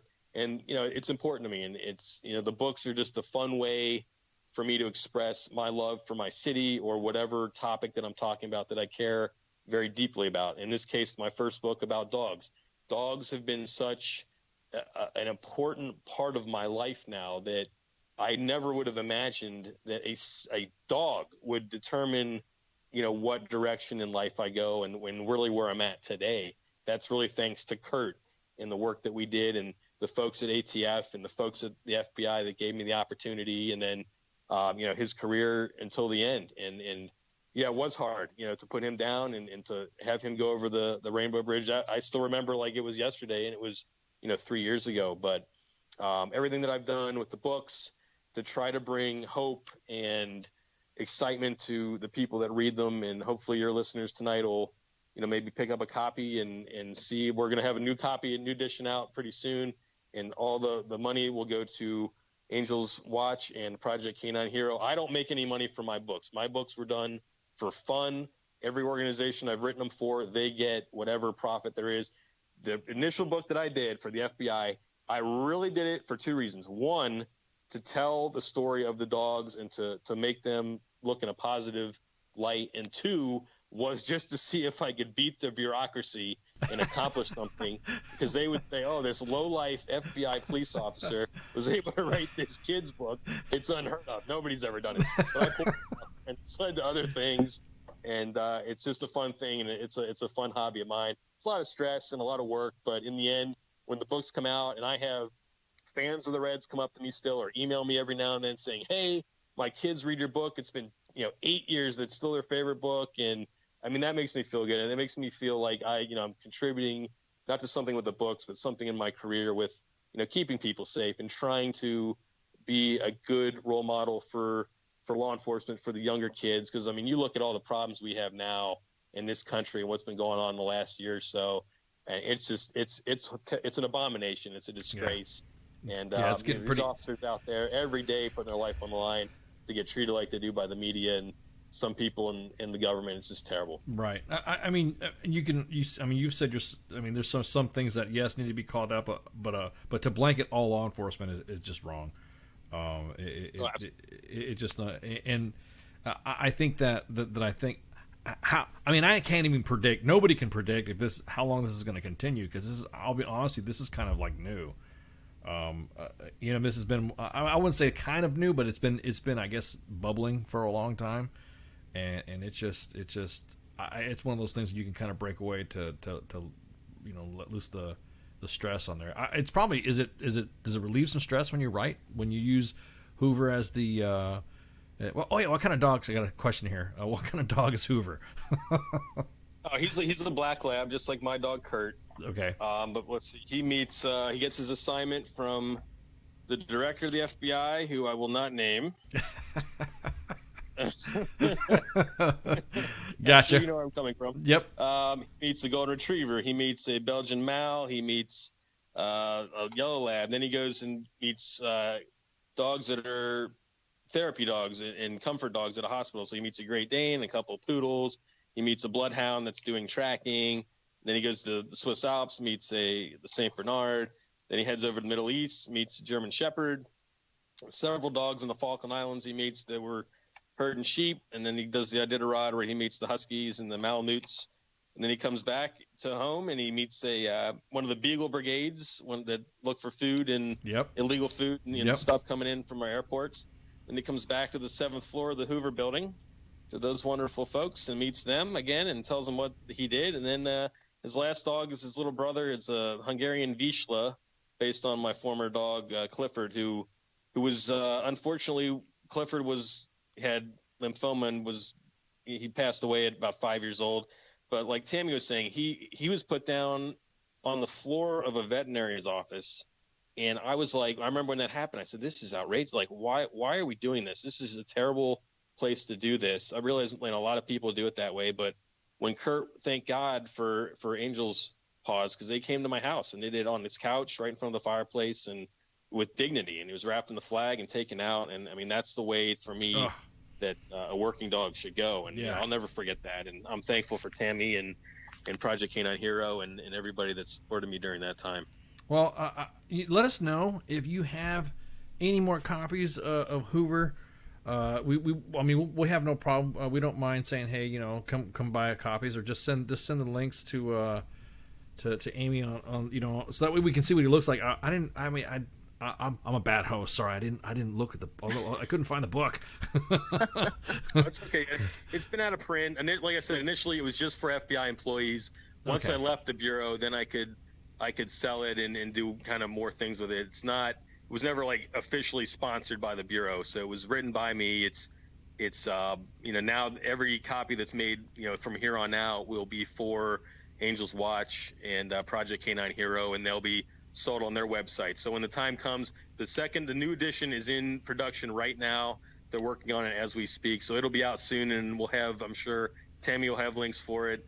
And we'll get this stuff to you guys hopefully in the near future. Yeah, that's awesome. Well, Tammy, Joel, Tammy, do you have anything you want to say before we close up? Because you guys have, I kind of have you on a little bit longer than I expected, but I don't. You guys always, we could blab all night, but I want to keep you guys. Well, first of all, I just want to thank you, Ice, and your listeners for their service. I'm a regular person who absolutely is beholden to the sacrifice of service people. My brother was a Vietnam veteran who lost both legs below the knee, and he has recently passed away, but a true hero in my life. So I have nothing but respect and wanted to do something in my little service here that was going to be able to recognize that amazing commitment and sacrifice of the people and the animals that dedicate their lives to keeping all of the rest of us regular people safe. We so appreciate it. I will say this, Joel's going to be in a bit of trouble when he gets finished here with the wife, but yeah, I know. My dog I always know. So it doesn't matter. My dog was just listening, and he is she's so mad at me right now. She just found out that there was actually a job looking for illegal food that was in the airport. Oh my God. She's like, you're kidding me. Well, I'm a little secret here. I had a beagle from the Beagle Brigade, and oh wow. Yeah, so and boy, whoo, that little guy was he was a handful. Great little guy. I mean, this is like long time ago. He's no longer with us, but still, I know that anything that had to do with food or a bag or a suitcase or a gym bag sitting down, he immediately I couldn't do anything about it. And the thing that was the reason why he was retired, is because he just wouldn't stop. Everything became a sniff hunt. Let me just thank you and your staff for tonight. This has been great. I just want to close out with saying that for us, that we have another book coming out that Tammy and I have been working on for the past probably year and a half or so. It's going to be called Gaining Wings, and that's going to be about it's for families, it's for kids. It'll be talking about how to deal with the loss of a pet and prepare for the loss of a pet. And that'll be out hopefully later this summer, early fall. We kind of slow rolled it because of COVID. There was no sense in rushing it out with people stuck in there. We couldn't have a big release, and we couldn't go out and give it to people and do things. So we're hoping to have that out this summer. And I also want to tell everybody listening, tell your Do Nothing congressman to support H.R. 5081, the K9 Hero Act of 2019. Our Congress can spend trillions of dollars like they're going to probably do later this week or next week. And a lot of that money will be wasted. They can spend a little bit and help out retired military and police working dogs by sponsoring and passing that bill. Right now, there's only about 7 sponsors of the bill in Congress. It's a disgrace. Let's get them on board and do something productive for our military heroes, our canine heroes, and the heroes that serve on the front line here at home. Awesome. Well, Tammy and Joel, thank you so much. We're going to take a break right quick, guys. I'm going to talk to Tammy and Joel right for a second while you guys are listening to music. Go ahead and refill your glasses and go take your potty breaks. We'll be right back. So, shots.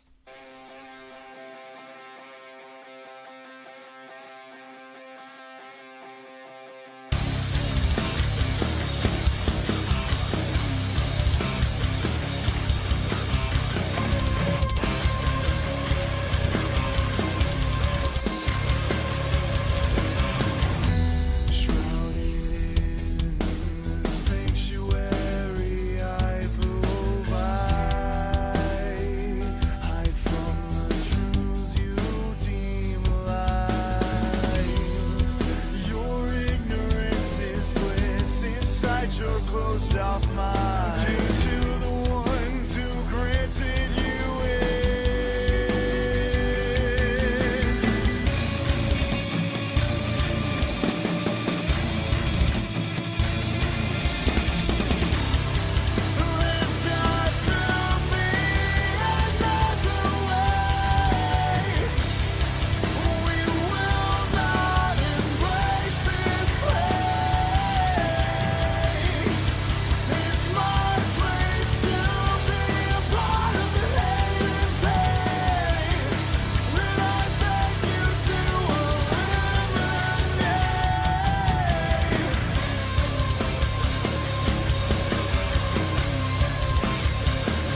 voice of U.S. Army, WTF Moments. This is WTF Nation Radio.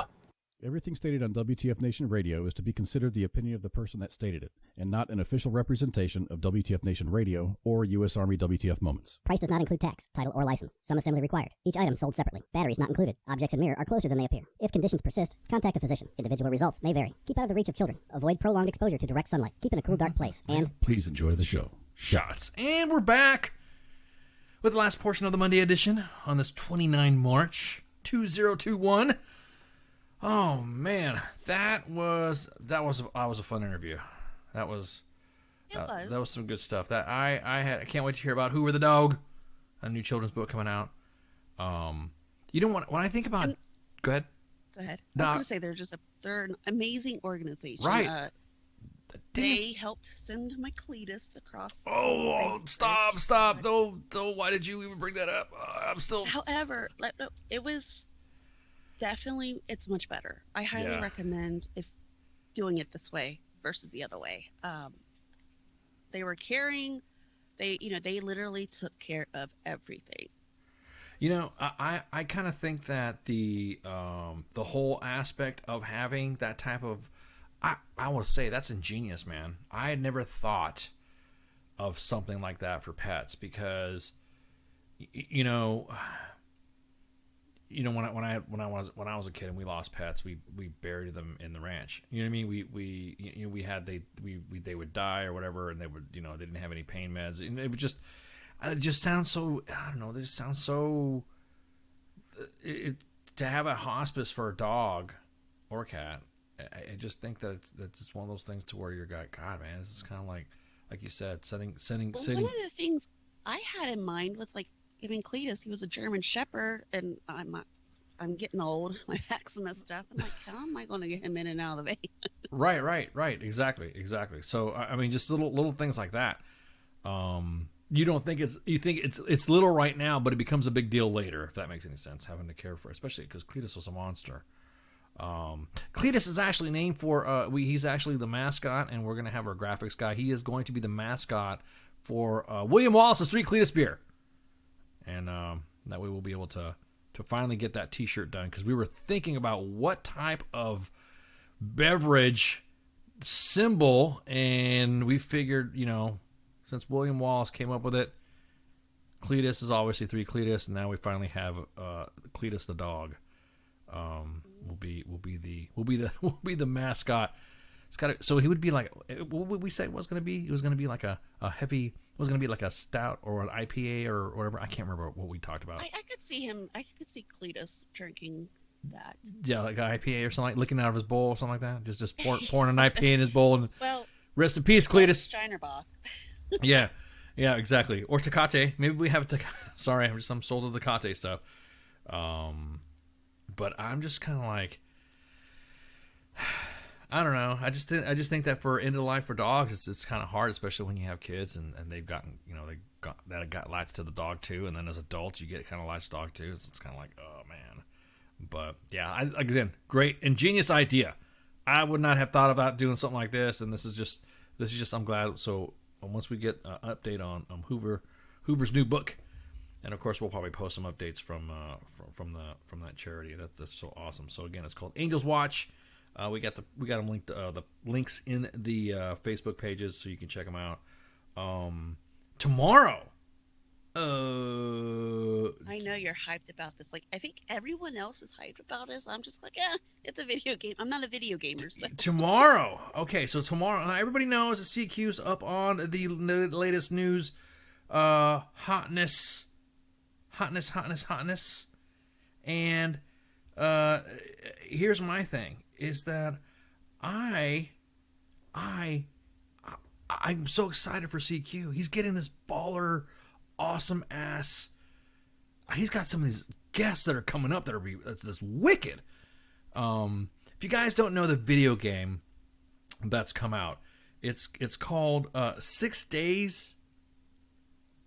What is it? 6 Days of Infallusia, and everyone's kind of like going back and forth about this game. How it's controversial. It talks about this, but Pete Tomte from Atomic Games and USMC veteran Reed Omohundro is going to be on tomorrow to talk to Pop Culture Warrior about this game. 6 Days of Fallujah. Everybody's talking about this. IGN, Net, Military.com. Jim Laporta was even talking about this game. 6 Days in Fallujah. So those guys are going to come on tomorrow to talk to CQ for Pop Culture Warrior. I'm kind of pumped. Actually, I am pumped. This is awesome. I mean, I don't. Everyone talks about the video game Medal of Honor, Call of Duty. There's some other thought-provoking games. There was like Medal of Honor, Cold War. They just came out. Was it World War II? Yeah. There's some. I mean, I'm sure there was one after that. But but it always has, like, some of these video games try to have a thought-provoking story to have play out in the single player. But 6 Days in Fallujah, man, if you don't know about what happened in Fallujah both times, then read up on your history and Google 6 Days in Fallujah, because it's a big thing. I'm pretty excited to have him on there. I mean, I'm pretty sure CQ is gonna be. I'm acting like I'm gonna have him on there. I'm excited that CQ is gonna have that baller ass guest. There you go. How about that? I'm getting like mush mouth right now because I'm thinking, holy shit, the guys from 6 Days in Fallujah is coming on. But it is a military simulation game. Now everyone's been talking about, well, why do we need to have it? What's the big deal? Why do we want to have this video game out? Well, just whatever. That's it. That's just whatever. It's a video game that talks about their story. Sometimes people have different ways of discussing or letting their feelings out about the war, or depicting some of the scenes of the war that's going to be their way and they want it done that way. So let them do it. I think that's going to be pretty cool. That's just me. We're still working on more other guests. Yeah, I know. I wish some of the things. I know. I can't. Yeah. I know we can't talk about it because they got to be confirmed. Once they're confirmed, then we can start blabbing them out. But man, I like this lineup. It's getting pretty good. But again, Monday, Tuesdays, and Thursdays, and maybe some Friday or Saturday. That's when we have our shows. 2000 or 8 p.m. Eastern Standard Time. And then if we have a guest, then the guest comes on at 9 o'clock Eastern Standard Time, or 2100 for those of you who do not blah. And I think it's good that you guys understand that when we do it live. This is not a pre-recorded, unless we say, hey, this is a pre-recorded show, this is a premiere. And we're on, I don't know, different programs, different platforms. I mean, we can go on for days on how many platforms. I know. I try to remember them all, but it just, some kind of get lost in the sauce. Right, exactly. We got over 14 platforms to choose from. And on some of the live ones we have, we just have, like right now, we're on Twitch, YouTube, Periscope, or Twitter. And then we have the 2 Facebook pages from U.S. Army WTF Moments and WTF Nation Radio. So, again, I want to thank you guys. You got anything for me, Mal? You good? You're all right? I'm good. I think I've calmed down from the first segment. Yeah, I know. It's kind of like, oof. Maybe that's why I'm rambling. When you get like, oh, talks amongst yourselves. You're getting, go ahead, talking about the puppies. And I'm sitting there, and I'm so glad Tammy and Joel were talking, because they were just like talking. I'm like, oh my God, these poor dogs. I'm looking at their Facebook page, looking at their tombstones, and looking at these little placards and stuff like that. It's so adorable. I'm so glad that she has the heart to do that stuff. And it's so cool that she sees her calling. But anyways, thank you guys and gals for tuning in. And again, of course, don't forget, tomorrow is Pop Culture Warrior with CQ, Michael Gattaskio, and the Unpop Cultured Warrior Paratrooper Hoorah Marine. He's a Marine too. You know that, right? You know Radar was in the Marines too. But oh yeah, that's right. He was in the Marines. This is like a big Marine thing too. The 6 Days in Fallujah stuff. Hoorah, rah rah, yut yut. Bellawood, Leatherneck, Semper Fi, whatever. And then Wednesdays are day off. Surgeon's time with myself and my ops sergeant major and / 240 gunner Spanky. And you guys, lately the Thursdays have been kind of juicy in the Army gossip. Oh my gosh, there's going to be some mad receipts on this story. You're going to be talking about some other shit. God, there's so much stuff going on. The tabloids. Yeah, this is some. Thursdays. This is getting some interesting stuff, because now the media is getting more involved with the military and shit talking us. And everyone thinks it's cool for them to do it unless it's somebody else to do it. And then we have the We have some command changes and stuff like that. So it's going to be real, real crazy. Yeah, get your popcorn ready. But again, Sergeant's Time, of course, with myself and Spanky. And I'm giving you all the Army, National Guard, Reserve, and active duty retired veterans stuff. Of course, any other day, of course, DD-214 retired, but right there, normally our audience is active duty military and reserves, National Guard. But thank you guys so much for listening. And with that, shots. Night. Hey, this is SEAC retired John Wayne Troxel. You're listening to WTF Nation Radio, the station of choice for all of the badass MFers on the planet. The voice of U.S. Army, WTF Moments. This is WTF Nation Radio.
Intergalactic horse, and we'll ride into the sun, yes, into the sun, where we'll take the day by planting a flag right there at its source.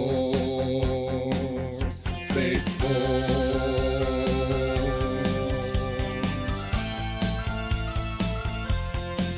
And now they say that they've discovered life up there on Mars, so let's blow it all to hell and then claim it for ours. We'll paint the moon red, white, and blue for no other reason than we wanted to. Oh, Jupiter, imagine what you could become. A stupid, pointless planet turned into a giant gun. And Russia, so sorry, have to burst your bubble. Be a good sport now, sit back, relax, and watch us through the hubble as we celebrate the greatness of the United Planet America. Space Force, Space Force. We'll saddle up our intergalactic horse and we'll ride into the sun, yes, into the sun, where we'll take the day by planting a flag right there at its source. Space Force.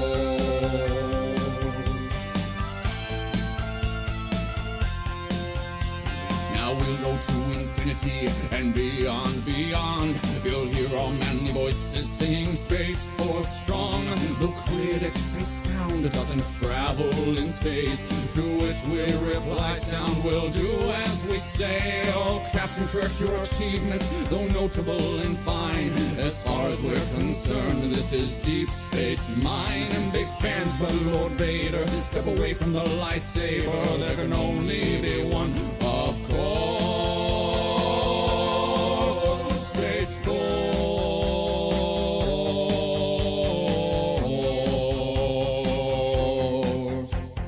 Ra-da-da-da-da-da, ra-da-da, ra-da-da, ra-da-da-da-da-da-da-dum-dum-dum-dum, ra-da-da-da-da-da, ra-da-da, ra-da-da, ra-da-da-da-da-da-dum-dum-dum-dum-dum-dum. Space Force, Space Force. We'll saddle up our intergalactic horse and we'll ride into the sun, yes, into the sun, where we'll take day by planting a flag right there at its source.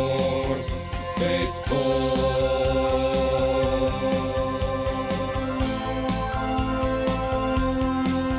Space